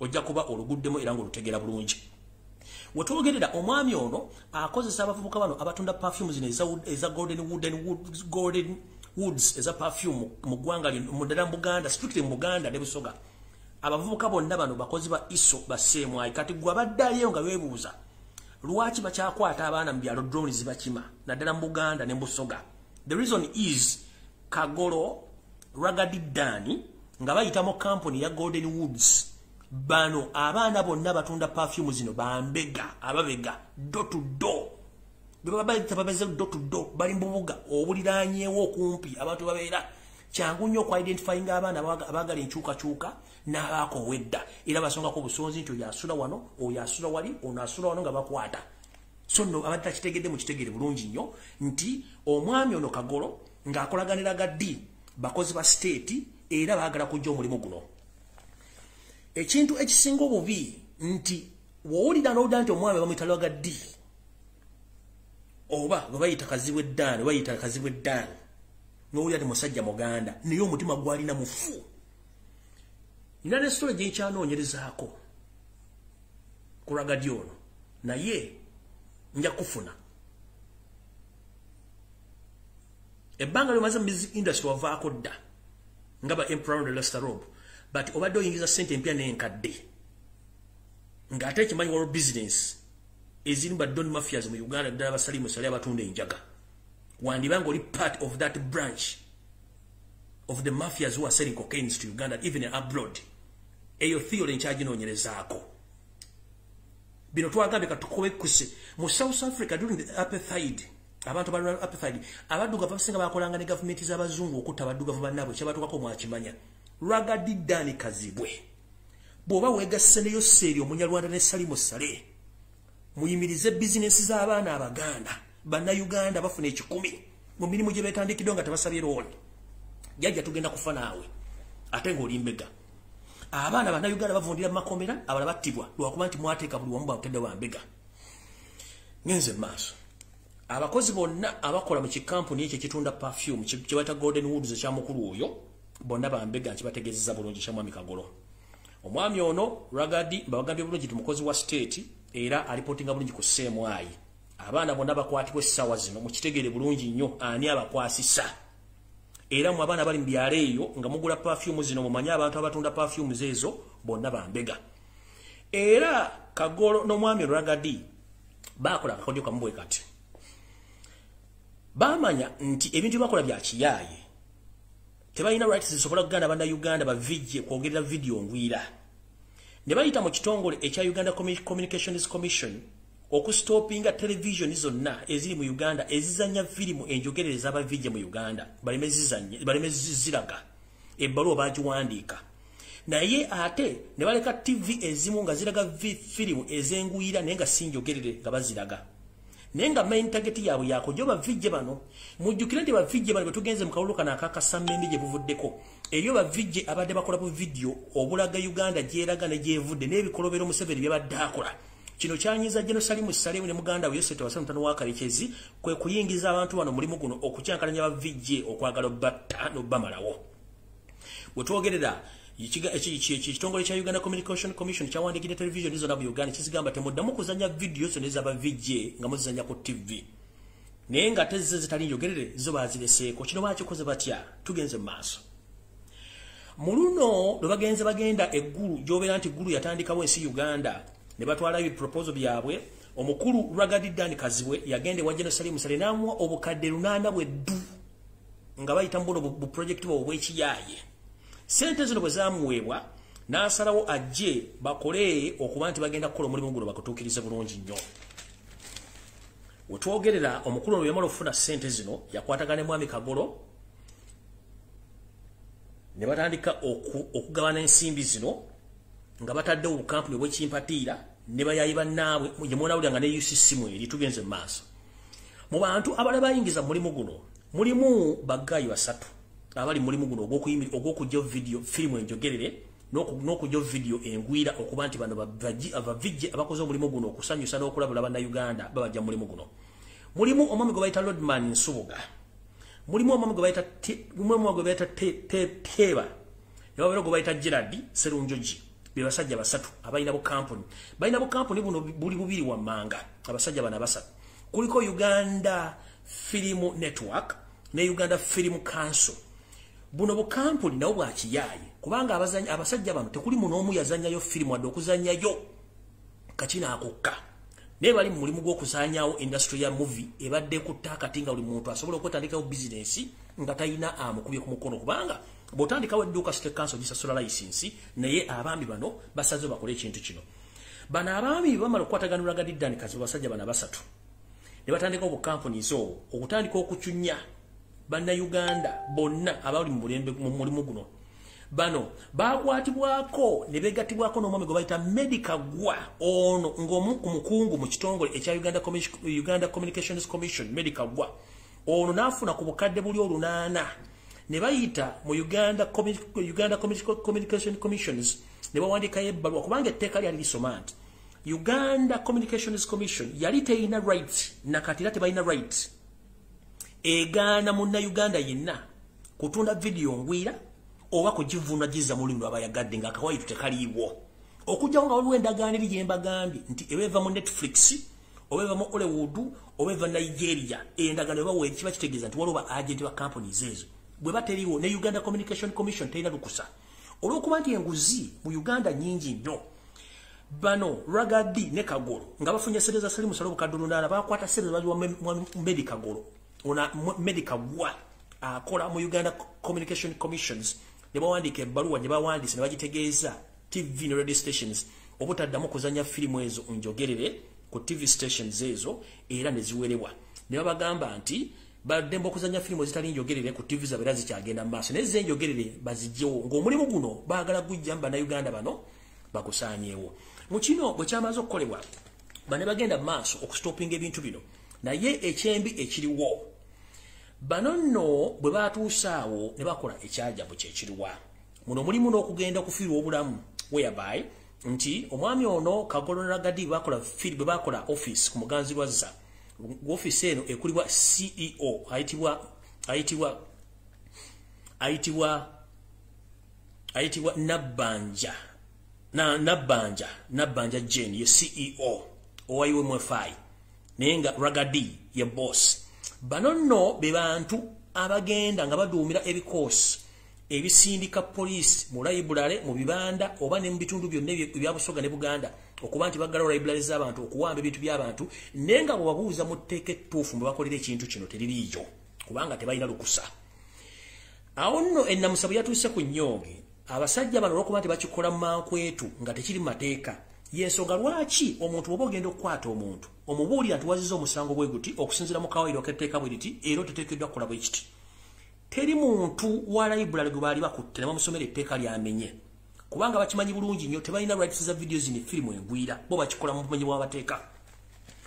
Wetwogeredde essaawa zino bavijje nga bwe mbamenye bonna bali mu buzibu era nga nfunye information okuva mu drone zange ne ziŋŋamba nti ebitundu bya Busoga bakwata abaana bano business zaabwe baziggala nga beeyambisa bambega baba bali ku kitundu abakozesebwa mwami Kagolo ne mwami Ragadi Dan abakolera company bayita Golden Woods etunda perfume bonna nga bambega abalipoting wa Ragadi na reporting mu government wakati okutegeeza baani abalina okukwatibwa.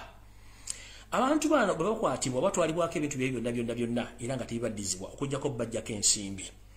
Waliwo n'enteekateeka ey'ekitongole ekyo ekya UFMI ekyawandiikibwa eky'omubenyi bw'amateeka eriwo etandise okutiisatiisa bavijje okubajja mu budde singa tebava mu kintu kye bakola ng'entabu eva nti bano bamaze bategeeza nti omulimu gwe bakola bamenya amateeka naye ng'ate omulimu be bagwetandikirawo. Kitegeeza ki? Drone yange yaŋŋambye nti rero bavijje abateekebwateekebwa okukwatibwa oba okugibwawo mu budde kubanga bafuuse baŋŋumya mutwe oba bo tebaagala kutegeera bintu bino olw'ensonga bawakanya ekikolwa ky'abantu bano. Era ekitongole kino ekyekimpatiira ekya UFMI ekikulembera mukulu Ragadi Kazibwe ne mukulu Kagolo Hussein balina enteekateeka nga bayita mu bitongole ebya poliisi ebikuuma ddembe nga bakozesa omwami gwe bayita Filipo.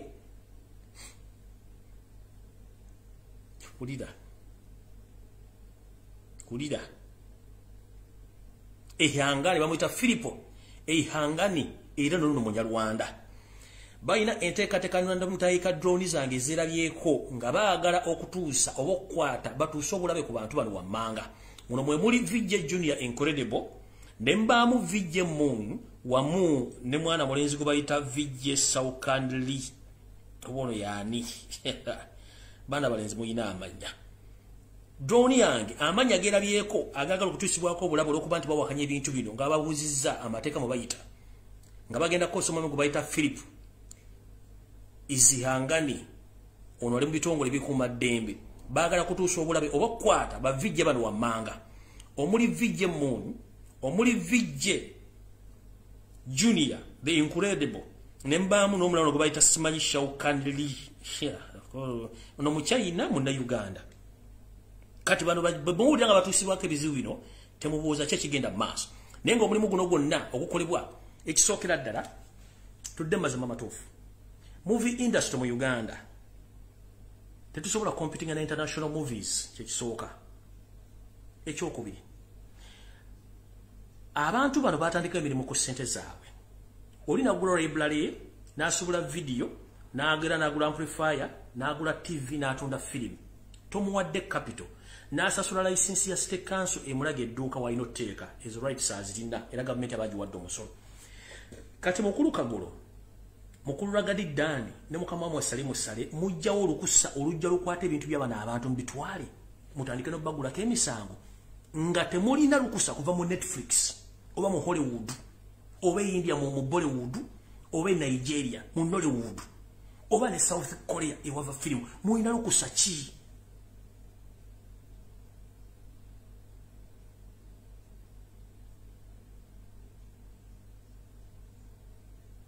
mulina lukusa ki nkuta milioni zange 5 tandise library nsasudde license nziguddewo edduuka ntaddemu amasa ntaddemu firimu z'abagwira zonna nzitaddemu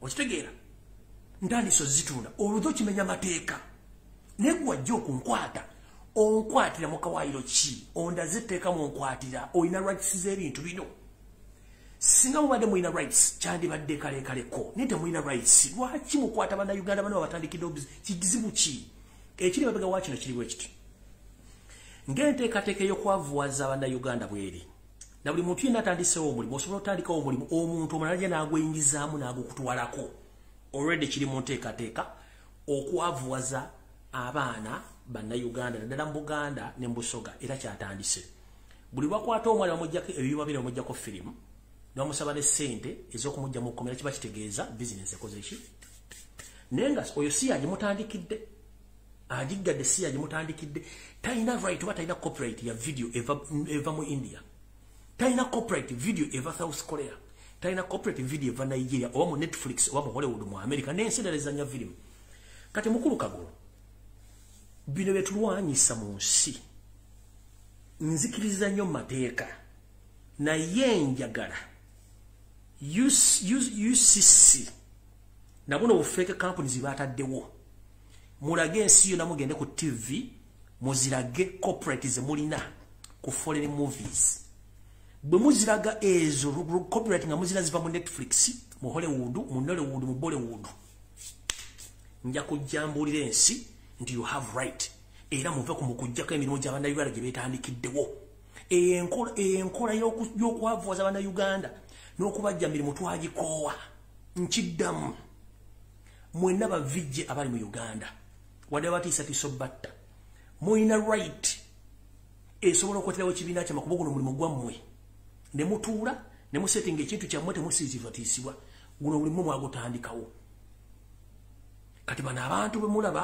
baagala bajja mu bizinesi jjukira library zibadde nnyingi nnyo mu Buganda jjukira ebintu babikola mu Buganda waka strict byagenzeeko ne Busoga gye babikoze ewala wonna wali free jjukira era abantu abasinga okulaba movies bali mu Buganda library ezisinga obungi ziri mu Buganda ani abirimu buno Kagolo Hussein ani abirimu Ragadi Kazibwe Dani Kazibwe mu Muganda nebo mubuuza kiki ekimwegasa n'Abanyarwanda okutirugunya bannayuganda bannaabwe n'okyekunya n'olyanga n'omutego kuluma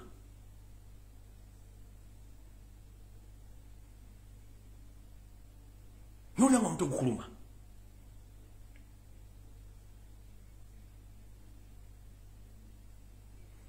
Ragadi oyimbidde emyaka gigenda mwana basobola okuwa microphone no mixinga firimu y'omu Korea n'ogijjamu eddoboozi n'olya bannayuganda kye bitegeeza lwaki temuleka buli muntu asobola okukola ekintu nakikola nga bwe kikola nkubuuza gwe Dani Kazibwe osobola okukwata microphone n'otabula vidiyo eyo n'ogijjamu abasajja ebogenda babite buli muntu kaddamu ekitone kye bavijja abo kaddamu ekitone kyabwe kye balina okukola bonga bo bajja mu buwongo ne time yabwe gye bakozesa ne kapito waabwe tomuwangako ku ssente lwaki oyingira omulimu gwe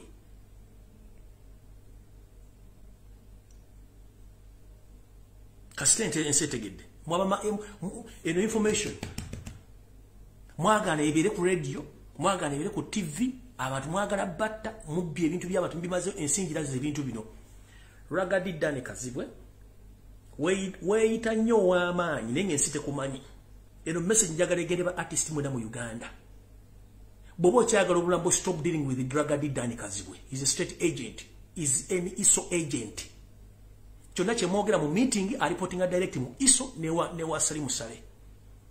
That's why bwe mwakola okwejja ku rights zammwe ate era je n'ateekawo ekintu ekikye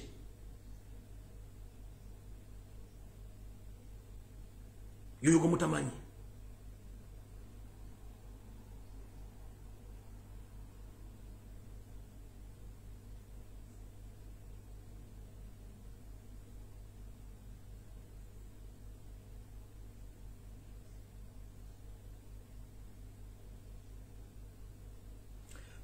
boda nazo bagenda zigoba very soon eno message yesembayo era message njagala egende ku bantu abana Kampala mwenna njagala njogere message nesembayo era njagala egende ku bana Kampala mwenna ne bana Uganda waliwo ekintu ekigenda maaso mu Uganda kimuna tatategeera information yaba VJs ne movie industry ekomyawo naye nga nkomekeza okumaliriza akantu mbagambye nti bwe mubata mwina rights kuva mu international movie industries muve ku bana Uganda bakozese content w'abazungu until abazungu abayindi abanayigire banajere ba complaininga oba ne bawa rights companies ezo. If not so, you don't have any right to stop all those VJs to use that content. It's true bakikola mbumenyi bw'amateeka but they gain over they get what to eat or to feed their families. Mwagala abaana bano babbe mwagala abaana abatire ku street nga tebasobodde okukola ebintu bakola nga tebasabye mulimu bataddemu capital waabwe ekyo nga kimaze bwe temwefundikidde mulete okujja nga mufunye right says mbate muzifunye muve ku bana Uganda bakole emirimu gyabwe ngenze maaso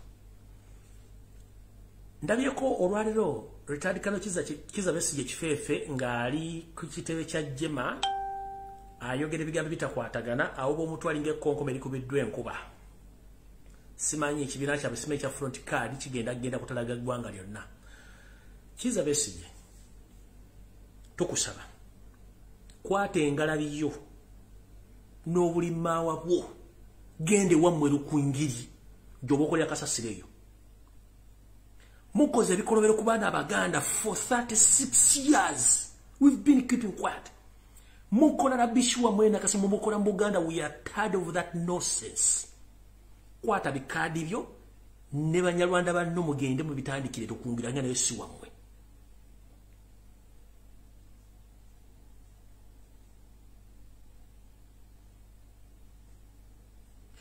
Ozanye politics omukyamu for 36 years. Munsiko wali political commissioner. Mwe mwasibanga abaana Abaganda obundu ne mbakuba wuli. Ne mbakumaka ebipiira nga mwakava Moscow mukonda kinana mukaaga. I was witnessing. Mwakumaka abaana Abaganda ebipiira. Okwetolola lubiri Mengo yonna. Ne mbakumaka ne mbakumba wuli. Still mukyeyagalira musayiko abaana Abaganda. Ojolega obukooti olega obusati obwa bbulu musime tugenda tambula eggwanga lyonna wano wava mwena nga kusinza otoko FDC no kango jankalanyiza era abantu bonna abalimu Abaganda mwabata ne mutwa ne properties mwata Kigundu ne mutwa ne properties zonna ne banka ne mugitwala you are very happy to yakwata ku business zo abana ba Kigundu manje balya abana ba Kigundu manje bali wali ogede ku nsonga zikwata ku properties za Kigundu musajja Muganda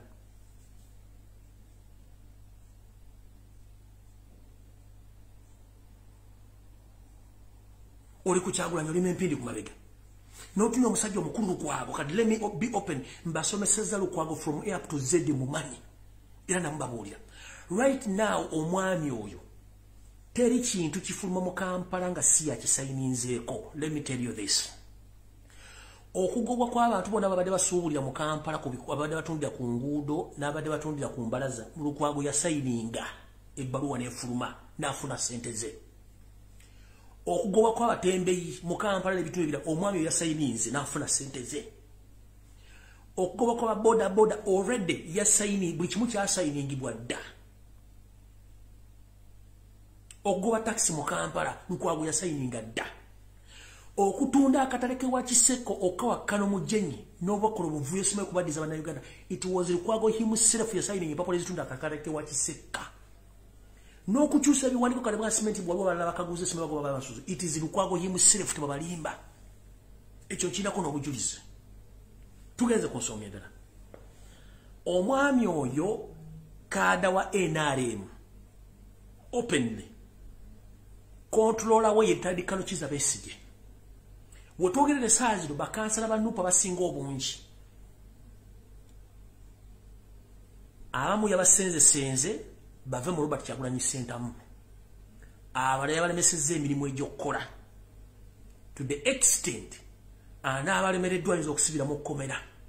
Entula za kanso zennyini ezisinga obungi yaziyimiriza. Jukira kanso eno balonda abantu abava ku boodi ne bagenda ne bakiikirira state council mu bitundu ebirala bya Kampala. Buli boodi yonna yeetaagisa okutulako omuntu nga wa NUP yasindise wa NRM. Nkiddamu.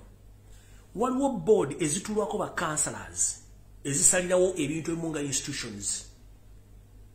Buli kansala yenna eyabadde alina okugenda nga wa NUP Lukwago yamulwanye mpaka lwe basindise buli kansala wa NRM.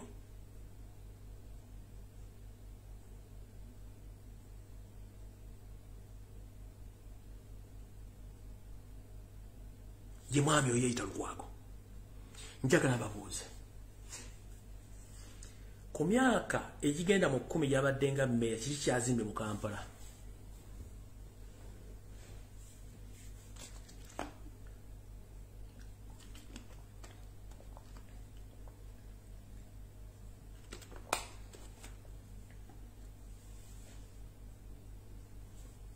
Njagala babuuza. Ku myaka gyabadde mu Kampala kikyazimbe.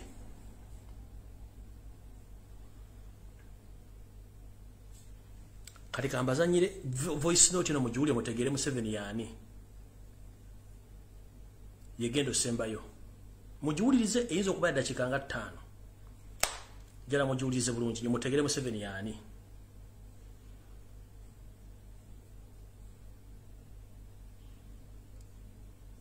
Mujulize bulungi voice note yenu. The military commission, because it is the military commission which took us to the 1980 elections.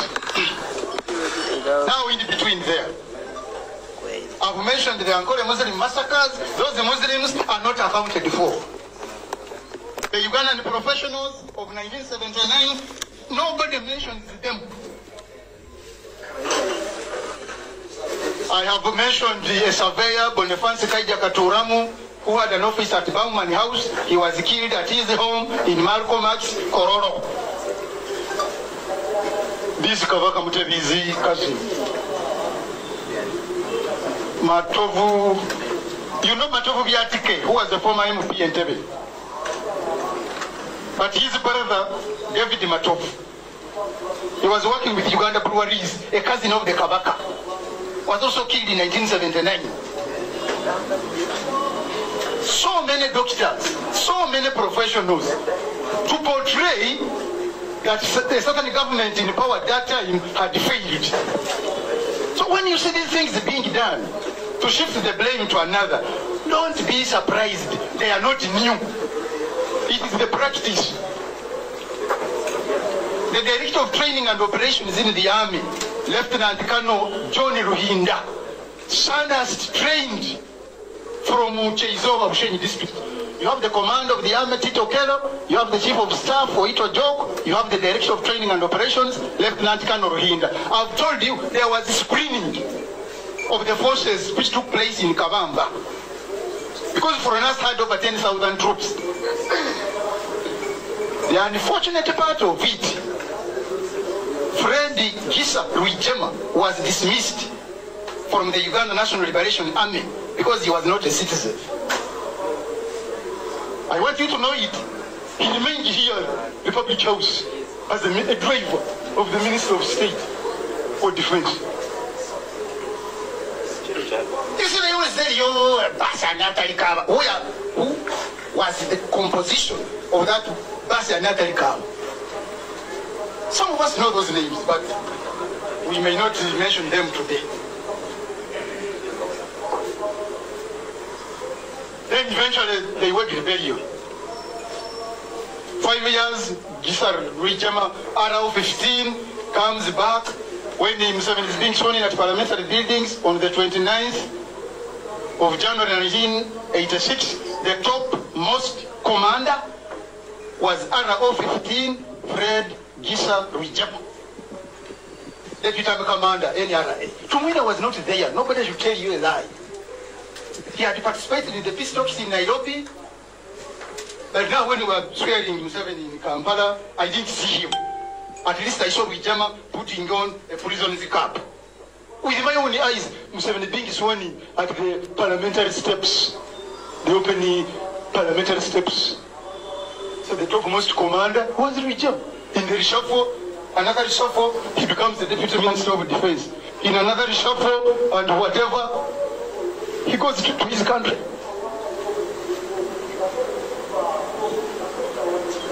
Where was Paul Kagame that time? Pardon? Paul Kagame. They said they were all here. Now, Kagame was attending a course in Arkansas. Is it Philip Worth Military Academy, Arkansas? By the time he had to come here, bring him in, of course he had even served as the Director of Military Intelligence, Director of Administration in Military Intelligence. Actually for him, he was always in the Military Intelligence. Even for them, these people went without our knowledge. Who tells you so? Those boys were organized. There were 17,000 strength at the capture of Kampala. And the overall commander for the capture of Kampala was Fred Rijama. Earlier, who had been dismissed from UNLA because he was not a citizen. There was an international military education team training some of these fellows in America. Are you getting it? USA, UK, Belgium, Uganda supported that group. Before even it became RPF, it was called Rwandese Alliance for National Unity, RANU. It changed the name to RPF later on. And without our knowledge, took arms and because there was a reshuffle even in the army now.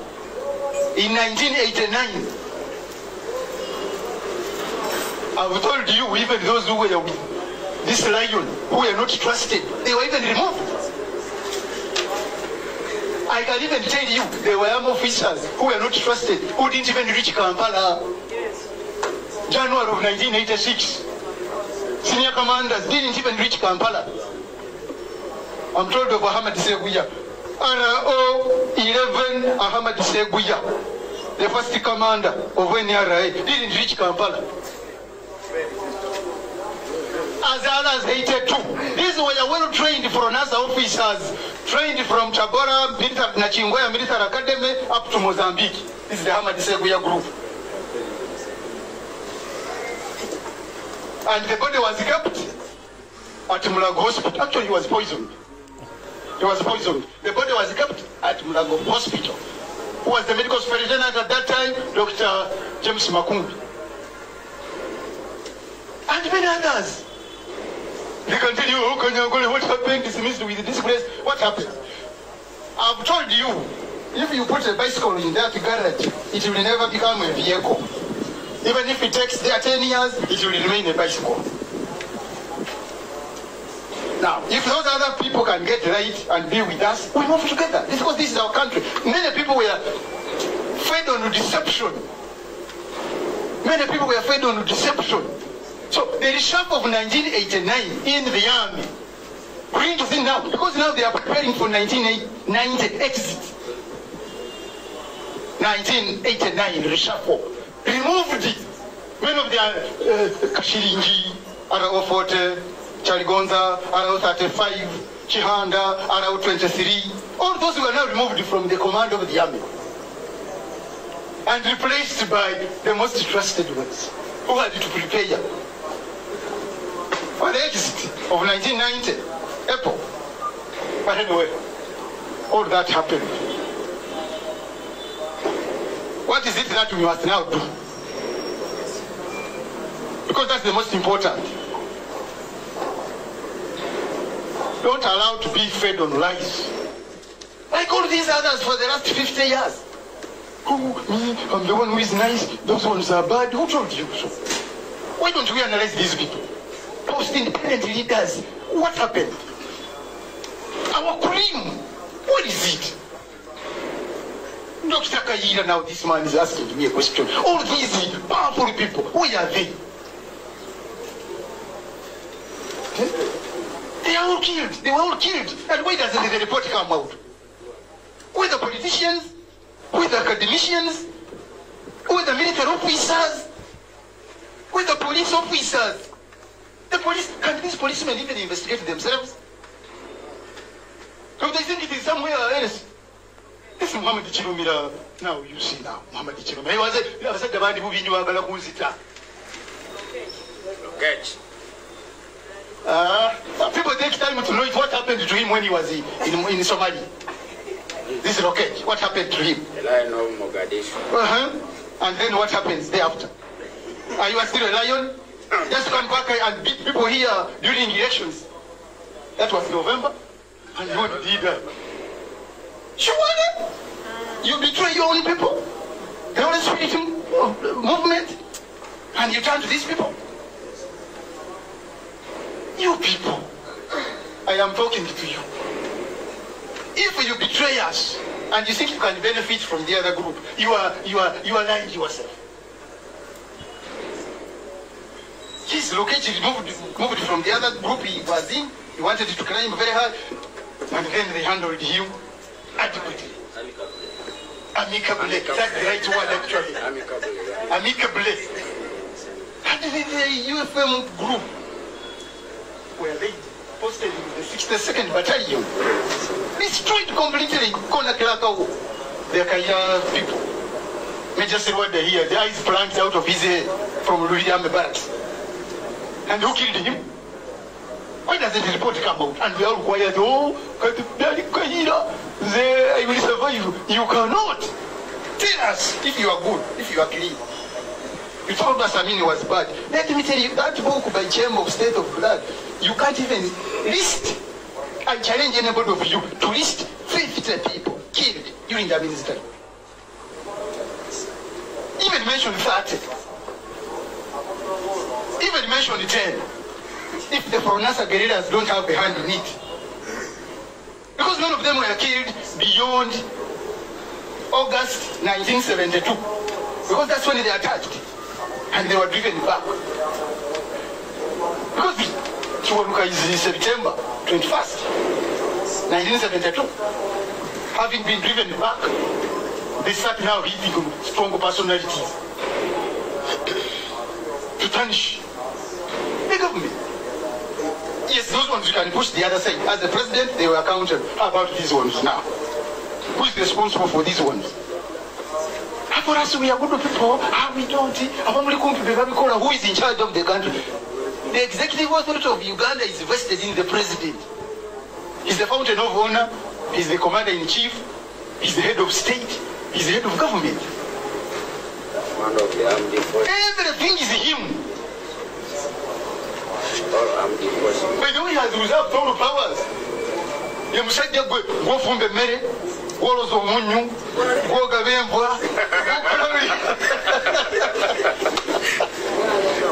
is him. Nobody can even appoint a sub-county chief. All these people are his, or the promotions are his. Why do you think he should not be challenged on all these, whether human rights record, whether it is accountability, whether it is corruption, whether it is land grabbing? Who is behind it? Him.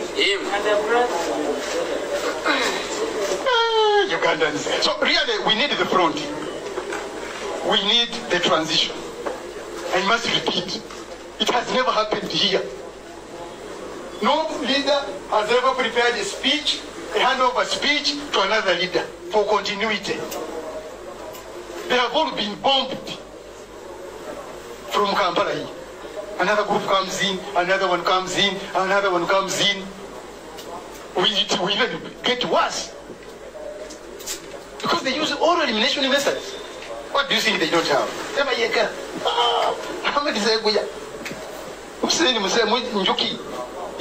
You betray your fellow Muslim. Idi Amin. They were the ones writing all these papers for NASA papers. They were dropping a munyumba yomuntu in 70s. These are Hamad Seguyas. And that's why these people named themselves those Muslim names. Sheikh Kasimu, Sheikh Kasimu Kitambala, Uburata Bunabu, the music Sheikh. Shaban Bantariza. Now you hear Shaban Bantariza. Now you hear Salim Salim. Shaban Bantariza is Sebastian Bantariza. Of brothers of Christian instruction, it is so weak. Yes. This one from Mitong, Rohingya. Brother Bantariza, Shaban is Sebastian Bantariza. Who was even a brother now of Christian instruction, Chisubi. And where is Chisubi? Because for him he was also a teacher at St. Edward's. All these are owned by the brothers of Christian instruction. Salim Salim. When we were at Uganda, a press release came and had to explain us. This man's name is Kalibu Akanduana. He said, we were shocked. We were shocked. Because for a press release to come out that the chief of combat operations is Kalibu Akanduana. He said, how? How no? They had to come and explain to us. Arao 17, Chef Wali. This man is called Elijah Mwine. His father told me he had brought an announcement at Radio Uganda. He said, Zomutavani wanje nwamweta Elijah Mwine. But why? To hide so that they can not be detected. It was just for undercover methods, camouflage. And we still helped them. Up to now, because the aid they received from Gaddafi, he knew these were his brothers. Even Saleh was saying in Dar es Salaam, Tanzania, in Echisenyo of Tanzania, where you have those Somalis. So it was very easy to say, these are part of that community. But again, it is also bad to say it is them who are doing these things. We must dismiss this. Don't allow even anything to come in near you. For somebody to demonize a certain group and say it is the one doing these things, when some other people are behind them. Here they are, you are as innocent as me, as any one of us. Because we must all live together. It is simply because these are few. The few who want to exploit us. They don't want us to be together. Patriotic, People's Front for Transition is a setup. They might look at a way of how to destroy it, of how to disorganize it. The Catholic Church, which has existed for over 2,000 years, they also know to divide it. Bishop Jacinto Chibuka, this man who was at one time in Bukarango, sets up a group in Namugongo, followed by some priests, Musala, Sonko, and the others. But they realized that we are going back. The Uganda People's Congress, which one do you have? This one, the other one, that one. The Democratic Party, you have this one, the other one, that one. Divide and confuse the people. The Forum for Democratic Change, divide it, bring this one, that one, and the other one. Church of Uganda, Siruka Nonyobokech. He was provost, All Saints Church. But the strong ones, the mainstream, they refuse. They say, no, we know what you are aiming at. We are remaining together. Are we together? Yeah. You have the Grand Mufti and you have the Supreme. All these things are intended. We must demolish all these lies. Say no. Dividing us, because for them there are few people. I've told you, the father, the son, the wife, and the brother. The four people who are dividing us because they don't want us to come together. It benefits them. We should say no. You think they will call ourselves? Yeah. You have National Alliance for Evangelical and Pentecostal Churches of Bishop Ruere. versus Islamic born again faith of Pastor Joseph Segwanda. Even the Basamizi, this is Mama Fina group. Then there is Singapore. We should never allow this type of confusion. Are you getting it? Yes, even you in your own home. You have your child who was a youth MP, your wife who was a district woman MP, yourself, you have a constituency MP, your father has a military museum, they are member of parliament. We shouldn't allow this stuff. It benefits a few. And we remain in the confusion. We can't come up, we say, now this is the time. We are all Ugandans, our country is ours, we have suffered enough. These people have made us paupers. It is a very rich country, this Uganda you are seeing. And they enjoy us being confused and not knowledgeable. When you are not knowledgeable, you are not going to challenge these fellows. And they like it. The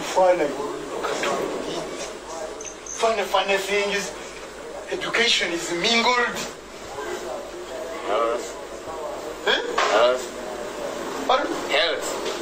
Health? Do they care about you?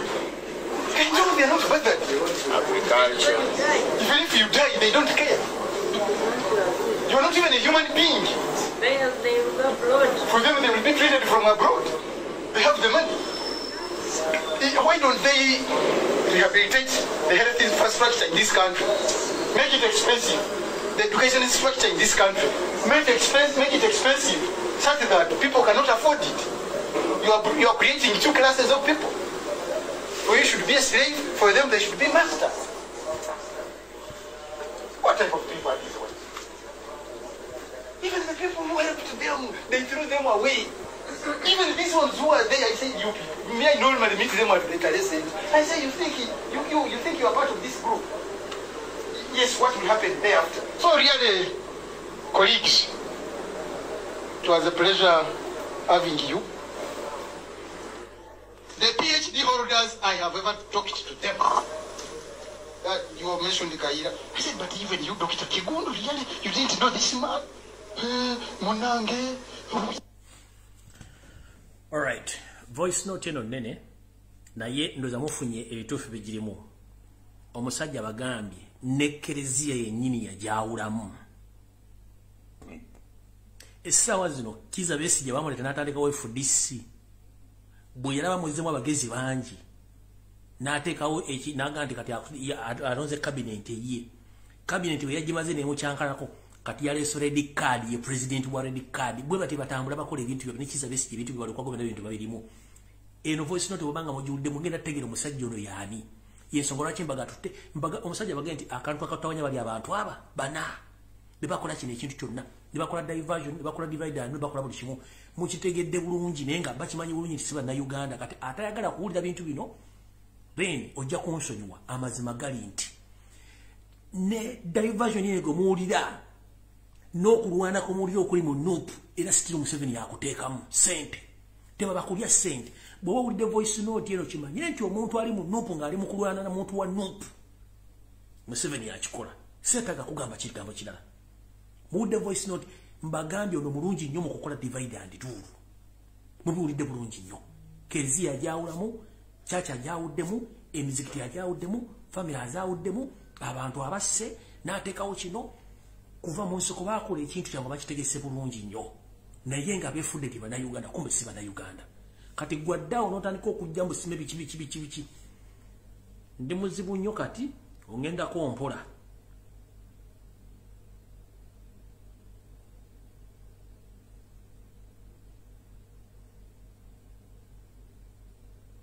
mukitegedde bulungi ye waayagala kwawulamu bwawuzi ye waafunira n'olwekyo tusinkane ku Sunday muli Mulange Mengo mukama 13 mpeera tujja kuwuliziganya voice note nja kuddamu gibazanyire mujule bulungi nnyo naye nga mujjukira ba historicals bonna battibwa teri report yali efulumye nga bajja bazimba ekintu kyabwe nakati kituuse ku climax batandise okwawulamu ddeeno na ddeeno bye tubagamba mukaba nkubira kumira mpeera ekiro ekirungi mweraba. Yo, this is Bobby Wine straight from Uganda. Ewape Uganda. Big up that YouTube channel. Subscribe.